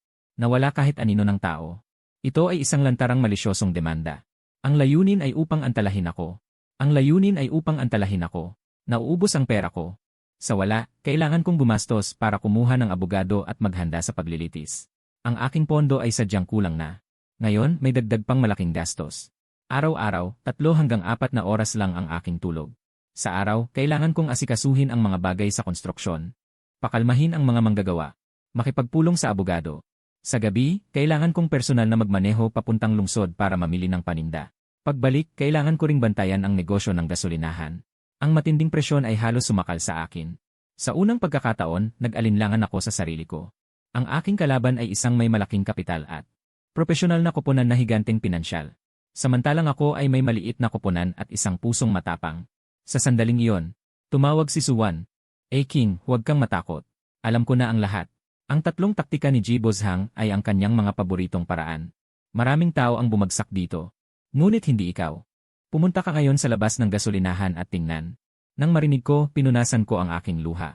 Nagtatakang lumakad papuntang pinto. Nakita ko sa bakanting lot sa labas ng gasolinahan. Dose-dosenang mga manggagawang kakatapos lang ng trabaho. Ang iba ay hindi man lang nagpalit ng damit, nakapalibot na may dalang telepono. Sa ilalim ng mga artikulong sumisira sa aking pangalan. Isa-isang nag-iwan ng komento. Kasinungalingan. Ang pagkain ni Boss Fu ang pinakamura sa buong bayan ng Aning. Pinakamalinis. Ako ay nagtatrabaho sa konstruksyon ng Cloud Hotel. Una, ang pamantayan sa kaligtasan dito. Pangalawa, mas mataas kaysa sa maraming malalaking proyekto sa lungsod. Sino ang nagkakalat ng chismis? Ako ang magpupunit ng kanyang bibig. Kung ang hotel na ito ay labag sa batas. Walang legal na gusali sa buong mundo. May manggagawang nagsabi, Diyos ko, alam ko, lahat ng dokumento ni Boss Fu ay kumpleto. Suportahan si Boss Fu. Talunin ang mga masasamang taong naninipa sa likod. Ang kanilang mga salita ay napakabulgar. Kahit may mga mura, alam lang nila kung sino ang mabuti sa kanila. Sila ay lalaban para sa kanya. Nakatingin sa kanila. Muling umagos ang aking luha. Sa pagkakataong ito ay dahil sa damdamin. Bigla kong naunawaan. Si Jibo ay may pera at koponan. May mga paraan. Ngunit mayroon akong bagay na hinding-hindi niya magkakaroon. Mayroon akong suporta ng mamamayan. Humarap ako. Lumapit ako. Mga maestro. Ngumiti si Kuya Zhang nang makita ako. Salamat sa inyo. Ano bang dapat pasalamatan? Hindi lang namin kayang panoorin na inaapi ng mga iyon ang mabubuting tao. Sumunod na wika ng isa pang manggagawa. Huwag kang matakot, Boss Fu. Libo-libo kaming mga kapatid na nakatayo sa iyong panig. Kung galawin kanila kahit isang buhok, gagawin naming pantay-pantay ang kanilang pugad. Tiningnan ko ang kanilang mga mukha, simple at matatag. Ang aking pagkalito at takot ay nawala lahat. Tinawagan ko si Manager Chen mo ng China Southern. Kumusta, Manager Chen? Ako si Fu King. Ang mga chismis tungkol sa akin sa internet. Tiyak nakita mo na rin. Ayoko nang gumawa ng walang saysay na paliwanag. Gusto ko lang anyayahan kayo at ang inyong evaluation team na anumang oras ay pumunta sa aking hotel para sa aktwal na inspeksyon. At gusto kong makipagpustahan sa inyo. Kung pumasa ang evaluasyon, umaasa akong makapirma agad tayo ng kontrata. Bilang kapalit, bibigyan ko kayo ng 20% na diskwento sa unang 3 taon ng kooperasyon. Kung hindi pumasa ang evaluasyon, ako ang sasagot sa lahat ng gasto sa paglalakbay ng inyong koponan. Pinupusta ko ang aking reputasyon. At pati na rin ang aking kinabukasan. Ang tawag kong ito ay labis na ikinagulat ni Chen mo. Boss Fu, may tapang ka. Pinahahalagahan ko ang mga taong may tapang. Ganito na lang. Pagkatapos ng 3 araw, dadalhin ko ang aming pinakapropesyonal na koponan. Sana hindi mo ako bigin. Tugon ko. Sagot na. Ibinalik ko ang telepono. Agad kong hinanap si Tio Zhao. Tio Zhao, kailangan nating sa loob ng 3 araw. Hayaan nang maging handa ang hotel para sa pagtanggap ng evaluation team. Inilaan ko ang lahat ng natitira kong pondo para sa huling pagsusumikap na ito. Ang pinakapangunahing bahagi ng hotel na nagpapakita ng halaga nito ay perpektong ipinakita ko sa kanila. Iniwan ko ang mga detalyadong dekorasyon na kumukonsumo ng oras at lakas. Sinabi ko sa lahat na hindi kami nagre-renovate. Kami ay nakikipaglaban. Ang sigasig ng mga manggagawa ay lubos kong pinasigla. Si Zhang at ang kanyang grupo ay kusang loob na nag-alok, na hindi magpahinga pagkatapos ng trabaho. At dumiretso sa aking konstruksyon upang tumulong. Ang libu-libong manggagawa sa paliparan. At ang aking hotel ay bumuo ng isang kakaibang ugnayan. Sa araw, nagtatrabaho sila sa paliparan ng pawisan. Sa gabi, sa aking lugar, gamit ang pansamantalang mga searchlight. Patuloy silang nagtatrabaho sa ilalim ng liwanag. Ang buong konstruksyon ay maliwanag 24 oras. Mainay ang mga tao. Ang walang takot na espiritu na ito ay nagdulot ng pagkamangha sa lahat. Pagkatapos ng 3 araw, nang ang evaluation team ng China Southern Airlines sa pangunguna ni Chen Mo ay muling dumating sa aking hotel. Lahat sila ay namangha sa kanilang nakita. Sa loob lamang ng ilang araw na hindi nila ito nakita, ang gusaling ito ay ganap na nagbago. Ang pangunahing lugar ay nagpakita na ng anyo ng isang 5-star hotel. Inihatid ko sila sa observation deck sa itaas na palapag. Doon ay may mga komportableng upuan at mesa na sa labas. Inanyayahan ko si Manager Chen na umupo. Nagtimpla ako ng isang tasa ng mainit na tsaa para sa bawat isa sa kanila. Ipinakilala ko. Dito. Sa hinaharap, ito ang magiging airport observation deck ng aming Cloud Hotel. Ang Executive Lounge. Ang bawat miyembro ng crew ng China Southern Airlines na mananatili sa aming hotel ay maaaring magtamasa ng pinakamagandang tanawin dito. At ng pinaka-relax na kapaligiran. Si Chen Mo ay may hawak na tasa ng tsaa. Nakatingin sa malaking terminal sa malayo. Ang kanyang mga mata ay puno ng pagkamangha. Ang mga miyembro ng kanyang team ay may dalang iba't ibang instrumento sa bawat sulok ng hotel. At nagsasagawa ng mahigpit na pagsusulit. Ang aking puso ay nasa aking lalamunan. Pagkatapos ng 1 oras, lahat ng pagsusulit ay natapos na. Isang teknikal na responsable na may suot na salamin lumapit kay Chen Mo. Iniabot sa kanya ang isang bagong labas na ulat. Kinuha ni Chen Mo ang ulat. Maingat niyang binasa. Napakabagal ng kanyang pagbasa. Pawis na pawis din ang aking mga palad. Sa wakas ay ibinaba niya ang ulat. Matalim na tumingin sa akin, Boss Fu. Dapat kong aminin. Gumawa ka ng isang himala. Sa kalidad ng gusali man o sa konsepto ng disenyo.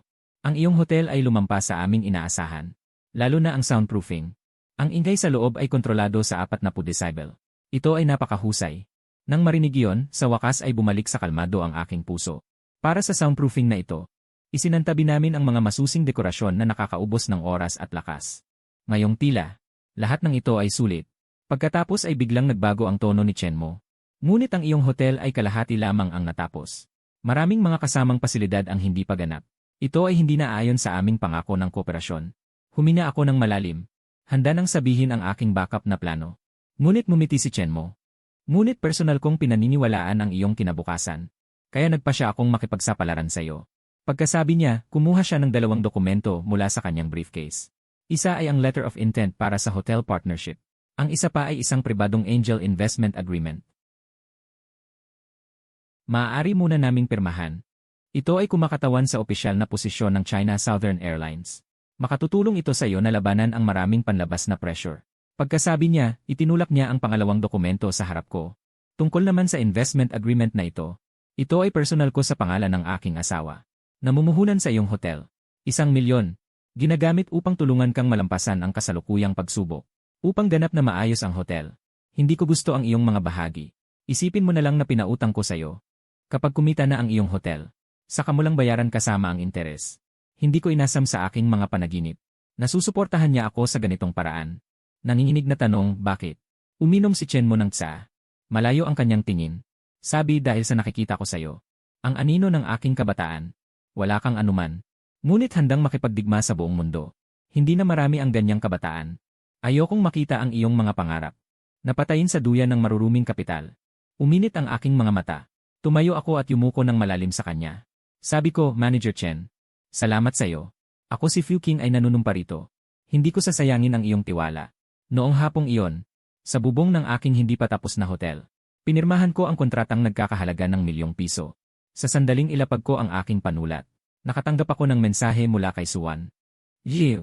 Nagsimula na si Jay Bochang sa secondary market. Namanahang bumili ng mga stock ng ating bangko. Gusto niya akong pababain sa pwesto. Tiningnan ko ang mensahe. At muling tumingin sa malayo. Naunawaan kong nagsimula na ang tunay na labanan. Manager Chenmo, ang ₱1,000,000 pribadong pamumuhunan ay parang isang pangpalakas ng loob. Na pumasok sa aking halos tuyong daloy ng pondo. Ngunit ang text ni Suwan ay parang isang timbang malamig na tubig. Na bumuhos mula sa aking ulo. Alam kong si Suwan ay naging target. Dahil lahat ay dahil sa akin. Tinawagan ko si Suwan. Matagal bago sinagot ang tawag. Pagod ang boses ni Suwan, sabi, "Di King. Nagkakatipon ako. Maikli lamang." Nagmamadali kong tanong, "Kumusta ka?" Siya ba ay? Pinutol ako ni Suwan. Kunwaring magaan ang tono, sabi. "Okay lang. Normal na labanan lamang sa negosyo. Huwag kang mag-alala. Kakayanin ko. Itayo mo lang ang iyong hotel. Iyon na ang iyong pinakamalaking suporta sa akin." Ang mga taong katulad ni Jay Bochang ay pinahahalagahan ng interes. Kung magtagumpay ang iyong proyekto, mapapatunayan na tama ang aking pasya. Wala nang masasabi ang mga matatandang iyon sa board ng bangko. Alam kong inaaliw niya ako. Si Jibo ay patuloy na ginagamit ang kanyang malakas na kapital upang pilitin ang buong bangko. Ang layunin ay pilitin silang isakripisyo si Suwan na siyang tagapag-apruba. Tahimik kong sinabi sa telepono, "Suwan, pasensya na." Inaliw niya ako at sinabing magkaibigan tayo.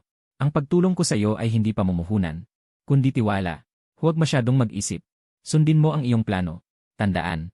Kung manalo ka, lahat tayo ay mananalo. Magpapaalam na muna ako. Kung may kailangan, makipag-ugnayan lang. Ibaba ang telepono. Kaibigan at tiwala. Ang dalawang salitang ito ay parang 1,000 kilo ng bato na dumidiin sa aking puso. Hindi ako pwedeng matalo. Hindi lang dahil sa aking hotel, kundi pati na rin sa kinabukasan ni Suwan at tiwala ni Chenmo. Bumalik ako sa construction site. Si Tio Zhao at ang mga manggagawa ay nag-aalalang naghihintay ng resulta. Nang makita ako, nagtanong sila ng may pag-aalala, "Aking, ano ang sinabi ng mga taga Southern Airlines?" Itinago ko lahat ng aking emosyon. Umiti ako, at sinabing sila ay lubos na nasisiyahan. Pipirmahan nila ang liham ng intensyon ng pakikipagtulungan sa amin. Sumabog ang palakpakan sa construction site. Ang galing. Sa wakas ay may gantimpala na ang mga araw na paghihirap. Tiningnan ko ang kanilang taos-pusong ngiti. Agad akong nagpahayag. Doble ang sahod ng lahat ng manggagawa na nag-overtime ngayong buwan. Ang mga manggagawa sa paliparan na tumulong. Bawat isa ay makakatanggap ng 1,000 na pulang sobre. Kinabukasan, Agad na nailipat sa account ko ang 1 milyong puhunan. Sabay-sabay, ang legal department ng Southern Airlines ay nagpadala rin ng nascan na liham ng intensyon na may selyo. Dahil sa opisyal na suporta ng Southern Airlines, ang mga nagsasabing misteryoso ang aking background. Ang mga alinggaw ng iligal na pagtatayo ay kusang nasira. Pagkatapos ay tinawagan ko si Kinshu na Director Kin. Director Kin, gusto kong hiramin ang pangalan ng punong himpilan ng paliparan upang magdaos ng isang pulong balita. Natigilan si Kinshu. Tinanong kung tungkol saan ang pulong balita. Agad akong nagpaliwanag. Ang formal na pagpapakilala ng Cloud Hotel at ang pananaw ng 3 partidong pagtutulungan sa pagitan namin ng paliparan at ng China Southern Airlines. Gusto kong imbitahan ang mga mula sa lungsod. Maging ang lahat ng mamamahayag ng pangunahing media mula sa lalawigan ay pumarito. Sa harap ng lahat, ipaliwanag ng malinaw ang buong detalye ng pagtatayo ng hotel. Pati na rin ang liham ng intensyon mula sa China Southern Airlines. At lahat ng legal na proseso. Ilathala sa publiko. Agad na naunawaan ni Kinshu ang aking layunin. Gusto mong gamitin ang kanilang lakas laban sa kanila. Lubusang baligtarin ang opinyon ng publiko. Sumagot ako ng salita sa salita. Ayoko nang makipaglaro ng taguan sa kanila. Gusto kong ilatag ang lahat ng baraha sa mesa. Dahil gusto nila akong sumikat. Kaya magiging lubos akong sikat. Nag-isip ng matagal si Kinshu sa kabilang dulo ng linya. Ito ay isang panganib din para sa kanya. Kapag nagkaroon ng anumang pagkakamali sa pulong balita, kailangan din niyang panagutan. Sa wakas ay nagdesisyon siya at sinabi, CJ, sinusuportahan kita. Ang proyekto ng paliparan ay nangangailangan ng kasosyong tulad mo. Ang pag-unlad ng bayan ng Aning ay nangangailangan din ng ganitong sigla. Ako na ang bahala sa pakikipag-ugnayan sa mga mamamahayag. Gamitin ang silid-pulong ng punong himpilan ng paliparan bilang lugar. Itakda ang oras sa 3 araw mula ngayon. Fuking, sama-sama tayong lumaban ng isang magandang labanan ng pagbaliktad. Lumipas agad ang 3 araw. Malawak ang network ni Kinshu. Muntik na niyang naimbitahan. Lahat ng kilalang media sa lungsod. Alas negatibo 1:00 ng umaga. Opisyal na nagsimula ang pulong balita. Humina ako ng malalim. Naglakad papunta sa plataporma. Mga minamahal na kaibigan mula sa media. Mga minamahal na panauhin. Magandang araw sa inyong lahat, ako si Fuking. Ako ang tagapagtatag ng Cloud Hotel. Alam ko kamakailan. Online. Maraming chismis tungkol sa akin at sa hotel ko. May nagsasabing misteryoso ako. May nagsasabing hindi malinaw ang pinagmulan ng pondo ko. At may nagsasabing ang gusali ko ay isang cancer sa tabi ng paliparan. Ngayon, nakatayo ako rito. Upang sabihin sa inyong lahat. Lahat ng ito ay hindi totoo. Ako ay isang simpleng batang lalaki mula sa bayan ng Aning. Maagang namatay ang aking mga magulang. Iniwan nila sa akin ang matandang bahay na ito. Nang ang buong bayan ay inilipat. At ang aking bahay lamang ang hindi nasama sa pulang linya. Hindi ako umiyak o nagreklamo. Naisip ko lamang na may dahilan kung bakit ako iniwan ng tadhana rito. Tiyak na may dahilan yon. Kinuha ko ang lahat ng natitirang mana mula sa aking mga magulang. At umutang pa ako ng 300,000 sa bangko. Nakaipon ako ng 500,000 bilang panimulang pondo. Giniba ko ito at itinayong muli. Nais kong gawin ito mula sa isang inabandonang lumang bahay. Na maging isang hotel na makapaglilingkod sa bagong paliparan. Pinangalanan ko itong ulap. Sa pag-asa na tulad ng eroplano. Patungo sa mga ulap. Patungo sa mas mataas na kinabukasan na lumilipad. Ang aking boses ay napakatahimik. Hindi sinadyang maging emosyonal. Nagsasalaysay lamang ng isang katotohanan. Kung paano ang isang kabataan sa kanyang sariling kakayahan. Nagtatanggol sa kanyang tahanan. At hinahabol ang kanyang pangarap. Unting natahimik ang mga manonood sa ibaba. Maraming mamamahayag ang nagbaba ng kanilang mga panulat. Tahimik na nakikinig sa aking patuloy na pagsasalita. Ang aking pondo, bawat sentimo ay malinis. Ang kaibigan kong bangkero na nagbigay sa akin ng pautang. Ngayon, dahil sa kanyang profesionalismo at katapatan, ay nagdurusa ng maling paratang. Tumingin ako kay Suwan sa ibaba ng entablado. Nakaupo siya sa isang hindi kapansin-pansing sulok. Medyo namumula ang kanyang mga mata. Ang aking konstruksyon, bawat hakbang ay ayon sa batas at regulasyon. Ang sumusubaybay sa kalidad ng aking proyekto ay si Director Kin mula sa Command Center ng Paliparan. Tumango si Director Kin sa akin. Ang kanyang mga mata ay puno ng paghihikayat. Ang aking kinabukasan ay tiyak na hindi isang cancer. Dahil nakipagkasundo na ako kay Manager Chen Mo ng China Southern Airlines. Naabot ang paunang estratehikong pakikipagtulungan. Lumingon ako at itinuro ang background board sa likod ko. Ang 202 at ang kasunduan sa pakikipagtulungang nakasabit sa pader. Sa hinaharap, dito, ay magiging pinakamainit na kanlungan ng mga tripulante ng China Southern Airlines.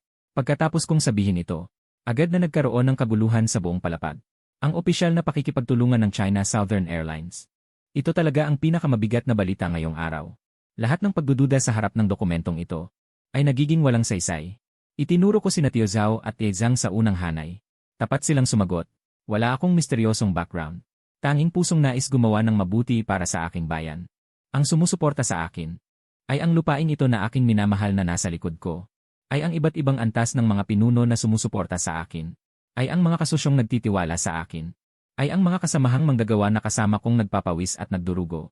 Pagkatapos ay pumasok ang press conference sa bahagi ng pagtatanong ng mga mamamahayag. Isang lalaking mamamahayag ang tumayo. Matalim na tanong. Ginoong Fiu, binanggit niyo kanina. Ang inyong kaibigang bangkero ay naapi dahil sa inyo. Sa aking kaalaman, kamakailan may isang kumpanyang tinatawag na Huayu Capital ay gumagawa ng malisyosong pagbili sa bangko ng inyong kaibigan at ang ilang mga self-media online na nagpapahiya sa inyo ay may kaugnayan din sa Huayu Capital. Sa tingin niyo, ito ba ay isang masamang komersyal na gawain na nakatarget sa inyo? Ang lahat ng mga mata sa lugar ay nakatutok sa akin. Pagkatapos ng ilang sandali ng katahimikan, malinaw na sumagot, mayroong dalawang uri ng tao sa mundong ito. Ang isang uri ay nakakakita ng halaga. Gagawa ng paraan upang likhain ito. Ingatan ito. Ang ibang uri ay nakakakita ng halaga. Iisip lamang na sakupin ito. Wasakin ito. At pagkatapos ay angkinin ito. Malugod naming tinatanggap ang lahat ng mga tagalikha.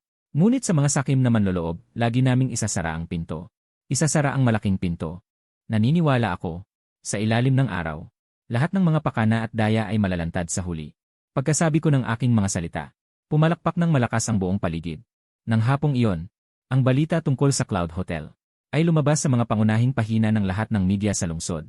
Ang aking imahe mula sa isang pinag-aawayang tagatigil ay naging isang matatag at matyagang batang may tapang na magsabi ng hindi sa hindi makatarungang kapalaran at kapital. Ngunit sa ikalawang araw pagkatapos ng press conference, dumating na ang problema. Sa umaga, nagmamadaling lumapit si Tio Zhao sa akin at sumigaw. Aking masama na. Wala ng tubig sa hotel. Lumubog ang aking loob. Tinanong ko kung ano ang nangyari. Hindi ba natin binayaran ng tama ang bayad sa tubig? Agad na sumagot si Tio Zhao.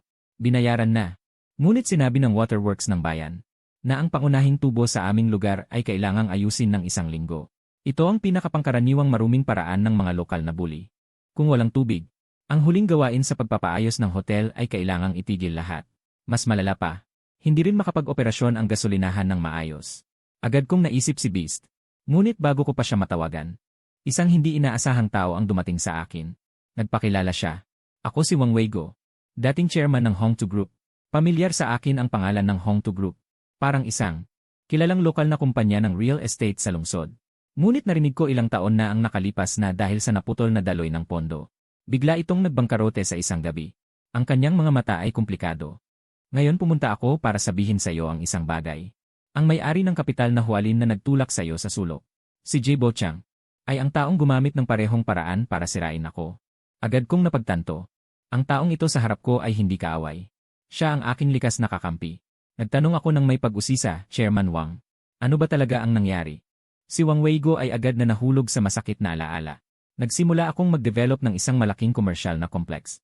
Parang ikaw ngayon, nagbigay ng bonus sa panahon ng konstruksyon. Inilaan ko ang lahat ng aking kayamanan. Ngunit noong malapit nang matapos ang proyekto, lumitaw si Jibo Chang. Pagkatapos ay nagpakita siya na parang tagapagligtas. Gamit ang presyo na wala pang 30%, binili niya ang lahat ng aking shares. At ang proyektong malapit nang matapos, mula sa isang bilyonaryo, naging isang bangkaroteng mahirap. Ang kwento ni Wang Weigo ay halos katulad ng aking nararanasan. Pero ang kanyang wakas ay mas malala kaysa sa akin. Kinuha ni Wang Weigo mula sa kanyang bag ang isang makapal na tumpok ng mga dokumento. Sabi niya nitong mga nakaraang taon, ako ay palaging nangungolekta ng ebidensya laban sa kanya. Si Jibo Chang ay isang taong marahas sa kanyang mga gawi. Ngunit sobrang kumpiyansa. Maraming maruruming transaksyon ang naiwan. Lahat ay ginagawa sa pamamagitan ng isang kumpanyang shell na rehistrado sa ibang bansa. Inakala niya na walang makakaalam. Ngunit ang taong tumulong sa kanya na gawin ang lahat noon, ngayon ay aking inilagay sa kanyang tabi. Narito ang ebidensya ng kanyang pag-iwas sa buwis. May mga tala ng kanyang iligal na paglipat ng ari-arian. At pati na rin ang kanyang panunuhol sa mga opisyal. Kahit isa sa mga ito ay sapat na para siya ay mapahamak. Tiningnan ko ang tumpok ng mga dokumento. Ang aking paghina ay naging mabilis. Ito ba ay mga dokumento? Ito ay isang talim na papatay kay Jibo Chang. Nagmamadali akong nagtanong, Ginoong Wang. Tagapangulong Wang, mayroon ka bang mga ito, bakit hindi mo i-report? Umiling si Wang Weigo ng may pait. Sumagot siya, wala itong silbi. Sinubukan ko na. Pero masyadong matibay ang network ni Jibo Chang. Ako, isang bangkaroteng matandang lalaki. Hindi makakagawa ng malaking ingay. Ang mga material na ito ay nawala lang sa sistema. Pagkatapos sabihin yon, itinaas niya ang kanyang ulo. Tinitigan ako ng may nag-aapoy na mga mata at sinabi, "Pero ikaw ay iba. Ang nasa likod mo ay ang proyekto ng paliparan at ang Southern Airlines. Mayroon kang atensyon na wala sila. May impluwensyang hindi nila maaaring baliwalain. Ang tabak na ito sa aking kamay ay isang piraso lamang ng basurang bakal. Ngunit sa iyong kamay, marahil ay mapuputol nito ang ulo ng dragon." Kinuha ko ang makapal at mabigat na dokumento. Nanginginig ng bahagya ang aking kamay. Naunawaan ko. Si Wang Weigo ay hindi dumating upang humingi ng aking tulong. Siya ay dumating upang ipagkatiwala sa akin ang kanyang pag-asa para sa paghihiganti. Sa sandaling iyon, tinawagan ako ng halimaw. Alam ko na ang tungkol sa pagtigil ng tubig. Kakausap ko lang sa mga pinuno ng lungsod. Galit na galit ang alkalde. Personal niyang tinanong ang bagay na ito. Huwag kang mag-alala, hindi higit sa kalahating oras. Ang tubig at kuryente ay babalik sa normal. Bukod pa rito, ang grupo ng investigasyon ng Komite ng Disiplina ng Lungsod ay pumasok na sa bayan ng Aning. Ang unang tatawagin para sa usapan ay si Zeng Dakian. Hinawakan ko ang mga dokumento sa aking kamay. Nakikinig sa boses ng halimaw sa telepono. Maraming halo-halong damdamin sa puso. Alam kong dumating na ang oras ng paghihiganti. Itinaas ko ang aking ulo. Ang aking tingin ay lubos na matatag. Buong puso kong ipinangako na tatanggapin ko ang hamon na ito. Ipinapangako ko sa iyo. Ang katarungan ay maaaring dumating ng huli. Ngunit hindi kailanman mawawala. Ang balita na ang investigasyon ng Komite ng Disiplina ng Lungsod ay pumasok sa bayan ng Aning. Mas mabilis na kumalat kaysa sa abiso ng pagkawala ng tubig. Si Zeng Dakian ay tinawag sa loob at kinausap ng buong 5 oras. Nang lumabas siya, ang dating mapagmataas na kapangyarihan ng opisyal ay tuluyang nawala. Makalipas ang kalahating oras, sa gripo ng aking construction site, muling dumaloy ang malinaw na tubig. Sa gabi, ikinulong ko ang aking sarili sa opisina. Ang dokumento na ibinigay sa akin ni Wang Weigo. Maingat kong binasa ng paulit-ulit. Ang kasamaan ni Jibo Chang ay mas nakakagulat kaysa sa aking inakala. Pag-iwas sa buwis, iligal na paglilipat ng ari-arian, panunuhol. Bawat isa ay sapat para makulong siya ng habang buhay. Ngunit alam ko, hindi sapat na ibigay lang ang dokumentong ito sa Komite ng Disiplina. Ang mga ugat ni Jibo Chang ay masyadong malalim. Masyadong komplikado ang network ng relasyon. Kailangan kong gumamit ng paraan na hindi siya makakalaban. Hindi mapag-aalinlanganan na paraan, upang tuluyan siyang sirain. Kaya tinawagan ko si Suwan. Sabihin, Suwan, kailangan kitang tulungang makipag-ugnayan sa isang talagang mapagkakatiwalaan. At may sapat na impluensya sa provincial na media. Agad na naunawaan ni Suwan ang aking layunin. Tinanong, gusto mo siyang pasabugin? Tumingin ako sa bintana. Ang opisina ni Zeng Dakian ay madilim sa gabi. Sumagot ako, hindi. Gusto kong hatulan siya. Isang producer ng programang focus tracking ng provincial na telebisyon. Siya ay aking nakatatanda sa kolehiyo. Matuwid ang kanyang pagkatao. Kinamumuhian ang mga dark secrets ng capital market. Ang kanilang programa ay ang pinakamataas na rating na investigative program sa buong probinsya. Ang mga taong tinututukan nila ay mamamatay o malulupig. Kumpirmado ko, siya na. Kumuha ako ng isang pahina mula sa makapal na tumpok ng mga dokumento. Iyon ay isang talaan na si Jibo Chang, sa pamamagitan ng offshore shell company, ay minamanipula ang presyo ng stock. At nakakuha ng halos 100 milyon na iligal na kita. Hindi ko inihayag ang lahat ng aking baraha. Sa pagharap sa isang matandang soro tulad ni Jibo Chang, dapat itong parang pagbabalat ng sibuyas. Isa-isang alisin ang kanyang pagpapanggap. Hayaan siyang maramdaman ang walang katapusang pagpapahirap at takot. Ipinadala ko ang mga dokumento sa pamamagitan ng encrypted email sa. Hindi ako naglagay ng pangalan. Sa dulo ng email, isang pangungusap lamang ang isinulat ko. Ito ay simula pa lamang. Pagkalipas ng 2 araw, ang programang focus tracking ng probinsyal na telebisyon ay naipalabas ng tama. Ang pamagat ng episode na ito ay napaka-impluensyal. 10 bilyong capital dark secrets. Ang lihim na imperyo ng kayamanan ni Jibo Chang. 10 bilyon at 7,000. Sa pamamagitan ng detalyadong datos at anonymous na panayam ng eksperto. Ang ebidensya na aking ibinigay ay maingat na sinuri. At malinaw na ipinakita sa harap ng milyon-milyong manonood sa buong probinsya. Ang host ay nagtanong sa malamig na tono. Ang ating capital market, bakit ito naging isang walang batas na riyes para sa ilang tao? Ang ating sistema ng regulasyon, bakit nagbubulag-bulagan sa ganitong iligal na gawain? Alam ko na nagsimula na ang katapusan ni Jibo Chang. Noong gabing iyon, ang opisyal na website ng Huayu Capital ay na-flood ng galit ng mga mamumuhunan hanggang sa bumagsak. Kinabukasan, ang stock ng Huayu Capital ay nagbukas na may limitadong pagbaba. Ang napakalaking sell orders ay bumuhos na parang talon. Isinara nito ang lahat ng pagkakataong makatakas. Ang cellphone ni Jibo Chang ay pinasabog ng mga tawag. Mga nagtatanong, nagmumura, nagdedeklara ng pag-withdraw ng pondo, humihingi ng pagkansela ng kontrata. Ang kanyang imperyo ng negosyo na pinaghirapan niyang itayo sa loob ng maraming taon.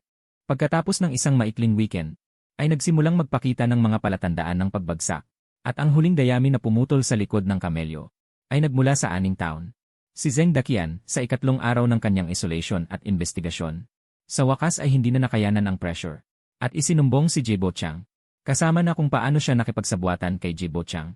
Upang sakupin ang aking lupa. Kasama na kung magkanong pabor ang natanggap niya mula kay Jibo Chang. At kung ilang mga kahiyahiyang bagay ang ginawa niya para sa kanya. Agad na nalaman ng investigative team. Ang kumpanyang pinagsamahan nila ng kapatid ni Jibo Chang. Aning Airport Services Co. Ltd. Sa huli, si Zeng Dakian ay formal na inilipat sa hudikatura. Sa gabi, ang gasolinahan ay nagsara ng maaga. Ang mga manggagawa ay bumalik na rin sa kanilang dormitoryo. Ako, dahil kailangan kong i-verify ang mga bagong dating na materyales sa pagsasaayos. Ang mga account nito ay nanatili sa opisina. Hindi mapalagay si Tio Zhao na mag-isa ako. Kaya siya rin ay nanatili upang samahan ako. Tumingin si Tio Zhao sa malakas na ulan sa labas at nagsabing may pag-aalala. King, ang panahon na ito ay hindi tama, baka may mangyaring masama. Nakaramdam din ako ng hindi maipaliwanag na pagkabalisa. Sa sandaling iyon, ang pinto ng opisina ay biglang sumambulat. Isang bantay na nasa duty sa gabi ang sumugod. Sumigaw siya ng may takot, boss. Captain Zhao, masama ang balita. May dumating na grupo ng mga tao. Lahat ay may dalang armas. Sinisira nila ang lahat ng makita. Sinasaktan nila ang sinumang makita. Hindi namin sila mapigilan. Nang marinig ito ni Tio Zhao, bigla siyang tumayo. Kinuha niya ang pala sa sulok at nagmura ng galit. Talaga bang lalapit siya para mamatay? Lumubog ang aking puso. Mabilis siyang natahimik muli. Inutusan si Tio Zhao. Tio Zhao, tumawag ng pulis. Nanginginig na sabi ng bantay, wala ng oras. Sinira nila ang lahat ng aming telepono. Mukhang gusto nilang sirain ang buong construction site. Agad kong napagtanto. Si Jibo Chang ay seryoso sa pagkakataong ito. Hindi sila mga tambay sa kalye, kundi mga profesional na marahas. Ang layunin nila ay magdulot ng pinakamalaking pinsala. At magdulot ng pinakamalubhang aksidente sa kaligtasan. Kapag nawasak ang construction site o may namatay, ang aking hotel project ay tuluyan ng mawawasak. Agad akong nagdesisyon at sinabi, Tio Zhao, ikaw ang mamuno sa pagbabantay sa pintuan. Huwag kayong makipagbakbakan sa kanila. Pigilan niyo sila. King, ikaw, ano ang gagawin mo? Hahanap ako ng tulong. Lumabas ako. Narinig ko mula sa gusali ng hotel. Ang mga nakakainis na tunog ng pagsira at mga mapanlait na sigaw. Isang dosenang mga anino na may dalang mga itak at bakal na pamalo. Ay baliw na sumisira. Sa glass wall na kakukumpuni ko lang. Biglang may isang nakakasilaw na ilaw ng sasakyan mula sa likuran ko. Isang itim na van na walang plaka. Mabilis na dumiretso sa akin. Gusto nila akong patayin sa pamamagitan ng pagkabangga. Walang laman ang isip ko. Sa isang iglap, biglang sumugod si Kapatas Zhang mula sa tabi. Itinulak ako ng malakas. Boss, mabilis kang umalis. Ang katawan ni Kapatas Zhang ay parang sirang sako. Ay itinapon palayo sa pagkabangga. Ang van na yon ay hindi tumigil kahit saglit. Patuloy na bumilis. Nawala sa maulan na gabi. Sumigaw ako ng buong lakas, parang pinupunit ang puso. Gumapang at tumakbo ako palapit sa kanya. Kuya Zhang. Mahina niya akong tiningnan. Ngunit mumiti pa rin siya sa akin. Umalis ka na. Ang aking luha ay nahalo sa ulan. Nalabo ang aking paningin. Hindi ako makakaalis. Kung aalis ako, ano ang mangyayari kay Tio Zhao at sa iba pa? Kung aalis ako, ang dugo ni Kuya Zhang ay masasayang. Isang galit at pagnanais na pumatay na hindi pa nararanasan. Ay sumugod ng baliw mula sa kaibuturan ng aking puso. Itinaas ko ang aking ulo. Tiningnan ang mga basag ulero na nagkakagulo pa rin. Ang aking mga mata ay malamig na parang yelo ng Antarctica. Hindi ako sumakay sa sarili kong sasakyan. Lumingon ako. Sumugod patungo sa bulldozer na hindi ginagamit sa sulok ng construction site. Itinuro na sa akin ni Kapatas Zhang kung paano magmaneho ng malaking ito. Pinaandar ko ito. Ang bakal na halimaw ay nagising sa maulan na gabi. Naglabas ng isang nakakabinging atungal. Lahat ng mga basag ulero ay natakot sa biglaang ingay na ito. Nagmamaneho ako ng bulldozer. Dahan-dahan. Ngunit may hindi matatanggihang presyon, dinurog ko ang daan. Isang basag ulero ang sumigaw sa takot, baliw. Siya ay isang baliw. Lahat ay natakot na halos mawalan ng malay. Naghiwa-hiwalay at tumakas. Hindi ko sila hinabol. Sa sandaling iyon, mahigit isang dosenang pulis sa sakyan na kumikislap ang pula at asul na ilaw. Pumutol sa maulan na gabi. Dumating na may malakas na tunog. Si Kinshu at Suwan ay sumugod mula sa unang sasakyan. Nakita nila si Kapatas Zhang na nakahiga sa dugo. Nakita ang gulo sa sahig. Nakita rin nila ako na nakaupo sa loob ng bulldozer. Tumakbo si Suwan sa ilalim ng bulldozer cab. Nanginginig ang kanyang boses. King, Ayos ka lang ba? Bumaba ka na. Tumalon ako mula sa mataas na cab. Bumagsak ng malakas sa kanyang mga bisig. Suwan! Gusto nila akong patayin. Mahigpit akong niyakap ni Suwan. Boses na namamaos. Alam ko, alam ko. Ayos na. Tapos na lahat. Alam kong hindi pa tapos. Sa pagitan ko at ni Jibo Chang. Simula ngayong gabi, walang tigil hanggang sa kamatayan. Si Ezang ay dinala sa pinakamahusay na ospital sa lungsod. Sinabi ng doktor na labis siyang nawalan ng dugo. Bali ang kaliwang binti. Kailangan ng agarang operasyon. Ngunit wala namang panganib sa kanyang buhay. Nagbantay ako sa koridor ng ospital. Paulit-ulit na naglalaro sa aking isipan. Ang eksena ng masagasaan si Ezang. Hinubad ni Suwan ang kanyang jacket at inilagay ito sa akin. Samantala, si Kinshu ay walang tigil na tumatawag sa telepono. Nalaman din ito ni Manager Chen Mo. Ginamit niya ang kanyang koneksyon sa China Southern para pumilit sa probinsya. Hinihiling na dapat imbestigahan ito hanggang sa dulo. Mahigpit na parusahan ng walang palaglag. Ang malakas na suntok ni Jibo Chang. Bagaman nagdulot ito sa akin ng matinding sakripisyo. Ngunit lubusan itong sinira ang lahat ng patakaran at pagkakaunawaan. Inilagay niya ang kanyang sarili laban sa lahat. Agad na kumilos ang pulisya ng gabing iyon. Ang mahigit 100 manggugulo na sumira. Mabilis na nahuli sa iba't ibang labasan ng lungsod. Ang walang plakang sasakyan na sumagasaan kay Ezang. Natagpuan din sa isang abandonadong quarry. Ang investigasyon ay naging napakaayos. Sa harap ng matibay na ebidensya at malaking pressure. Ang mga taong ito na walang takot sa kamatayan. Mabilis na isinumbong ang kanilang nag-utos. Ito ang pinakapinagkakatiwalaang katulong ni Jibo Chang. At siya ring tagapatupad ng lahat ng kanyang maruruming gawain. Nang dumating ang pulis sa kanyang pintuan, pinili ng katulong na magpakamatay dahil sa takot sa parusa. Inakala niya na sa ganitong paraan ay makakatakas siya. Ngunit masyado niya akong minamaliit. At masyado rin niyang minamaliit ang dokumentong ibinigay sa akin ni Wang Weigo. Lumapit ako kina Suwan at Kinshu at sinabi, Suwan, tulungan mo akong kontakin ang producer ng focus tracking. Kinshu, tulungan mo akong makipagkita sa pinuno ng City Commission for Discipline Inspection. Kinabukasan ng umaga. Ang kumpletong dokumento na ibinigay sa akin ni Wang Weigo. Kinopya ko ng 2 kopya. Isang kopya. Personal ko itong inihatid sa focus tracking program ng Provincial Li Station. Ang isa pang kopya ay ibinigay ko sa pinakamataas na pinuno ng City Commission for Discipline Inspection. Kasunod nito, isang unos ng anti-korupsyon. Sa sektor ng pananalapi at pamahalaan ang sumakop sa buong probinsya. Dito na nagsimula ang lahat. Ang focus tracking program ay gumugol ng 1 linggo. Gumawa ng 1 oras na espesyal na ulat. Mabilis na nabunot ang protektor ni Jibo Chang hanggang sa ugat. Nawala ang lahat ng kanlungan. Sabay-sabay na dumating ang mga ahensya ng buwis, komisyon ng seguridad at pulisya. Lahat ng ari-arian ni Jibo Chang ay na-freeze. Ang kapital ng Huayu ay lubusang na-sequester. Ang imperyo ng kapital na Minsa ay naghari. Sa loob ng ilang araw ay gumuho. Naglaho na parang usok. Pagkatapos ng lahat, dumating ang lahat ng tumulong sa akin. Tiningnan ko ang malayo, ang opisyal ng bukas na. Abalang-abala ang Aning International Airport. Hindi ako nagbigay ng makabagbag damdaming talumpati. Yumuko lamang ako ng malalim. Salamat sa inyong lahat. Sa itaas ng mga ulap, naroon ako. Naroon din kayo. Ang itaas na palapag ng hotel ay yung Tanawing Terrace. Subalit ngayon, ito'y naging pinakamahal sa buong bayan ng Aning. At pinakamagandang tanawin. Lumapit si Suwan. Inabot sa akin ang isang baso ng champagne. Ngumiti at biniro ako. Parang isang matagumpay na tao na. King, alam mo ba? Hindi lamang pagtatayo ng hotel ang ginawa mo. Binago mo ang lugar na ito. At maraming tao ang nabago mo. Ngumiti ako, pinagmasdan ang aking hotel na puno ng liwanag. Maraming panauhin ang pumapasok.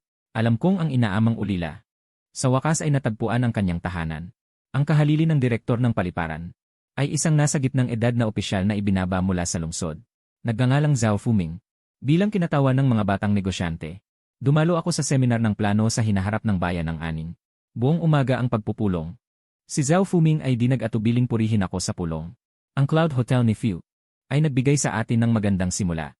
Ipinatunayan niya na sa lupain ito ng Aning. Basta may pananaw at tapang. Tiyak na lalago ang prutas na antas mundo. Lahat ng susunod nating plano ay dapat sumunod sa pamantayan ng Cloud Hotel. Gagawin natin ito bilang isang lupain kaakit-akit para sa pamumuhunan. Isang tahanan na gustong-gusto ng lahat ng talento na manatili. Sa pagtatapos ng pulong, hinawakan ni Zhao Fuming ang aking kamay at taos-pusong sinabi, Fuzong, noon ang bayan ay nagkamali sa iyo. Sa hinaharap, kailangan ng bayan ang iyong pamumuno. Kung may kailangan kang tulong, magsalita ka lang anumang oras. Susuportahan ka namin ng buong puso. Nakita ko ang kislap sa kanyang mga mata. Alam kong dumating na talaga ang tagsibol ng bayan ng Aning.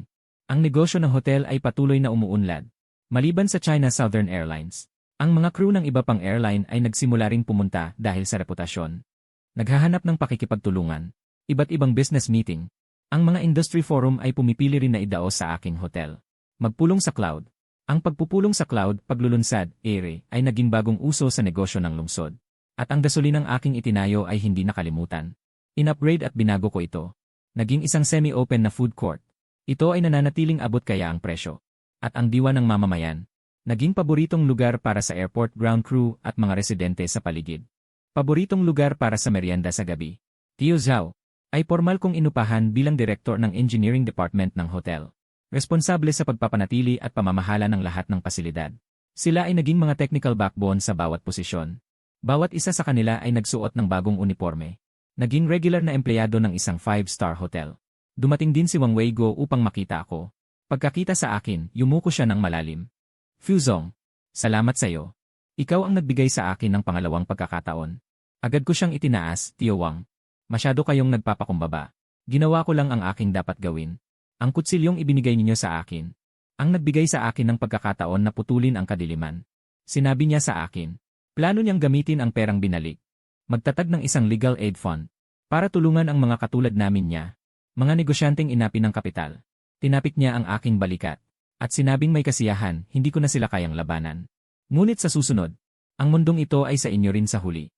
Ihinatid ko siya palabas ng hotel. Habang pinagmamasdan ang kanyang hindi na nakayukong. Tuwid na likod na nawawala sa gitna ng maraming tao. Alam kong isang lumang panahon na ang nagwakas. Ang operasyon ng hotel ay maayos ang lahat. Sa wakas ay nagkaroon ako ng sariling oras. Ang unang bagay na ginawa ko, ay ilipat si Foreman Zhang mula sa ordinaryong silid. Patungo sa pinakamagandang rehabilitation center ng ospital ng lungsod. Lahat ng gastos ay ako ang sumasagot. Nang dalawin ko siya, siya ay nakahiga sa kama. Nang makita akong dumating, halos naupo siya sa kama sa sobrang tuwa. Sinabing Boss Few, bakit kayo pumunta rito? Itong maliit kong sugat. Hindi naman kailangan na kayo pa mismo ang pumunta. Naglagay ako ng isang palumpon ng bulaklak sa tabi ng kanyang higaan at sinabi, Kuya Zhang, ito ay hindi maliit na sugat. Ipinakipagsapalaran mo ang iyong buhay para sa akin. Sabi ng doktor, ang iyong binti ay gumagaling ng mabuti. Ngunit kailangan pa ng mahabang panahon ng rehabilitasyon. Manatili ka lang dito at magpagaling. Huwag mag-isip ng kahit ano. Tuloy ang sweldo mo. Lahat ng gastos sa gamot ay ako na ang bahala. Ang lalaking ito mula sa Hilaga na hindi kailan na nagreklamo. Sa sandaling iyon ay humihikbing parang bata at sinabi, Boss Few, ako, si Lao Zhang, ay sulit na. Tinapik ko ang kanyang balikat. Sinabing simula ngayon, ako na ang bahala sa ating tahanan. Paglabas ko mula sa ospital, nakatanggap ako ng tawag mula kay Suwan. Ang proyektong pautang para sa Cloud Hotel na pinamahalaan ni Suwan ay naging tanyag sa pangunahing bangko. Hindi lamang siya hindi na disiplina, bagkus ay binigyan pa ng pambihirang promosyon. Siya ay naging pinakabatang branch manager sa kasaysayan ng kanilang bangko. Sa telepono ay tumawa siya at sinabing Boss Few. Gusto kitang imbitahang kumain. Saan mo gusto? Sa iyong Cloud Hotel. Presidential suite. Sa gabi ay pinaghanda ko ang kusina ng pinakamasasarap na hapunan, na inihatid sa presidential suite sa pinakatuktok. Iyon ang silid na espesyal kong inilaan para kay Suwan. Hindi ito kailanman bukas sa publiko. Sa balkonahin ng silid, makikita ang tanawin ng gabi ng buong bagong lungsod ng Paliparan. Nang makita ako ni Suwan, umiti siya sa akin at sinabi, ang ganda pa rin ng tanawin dito sa iyo.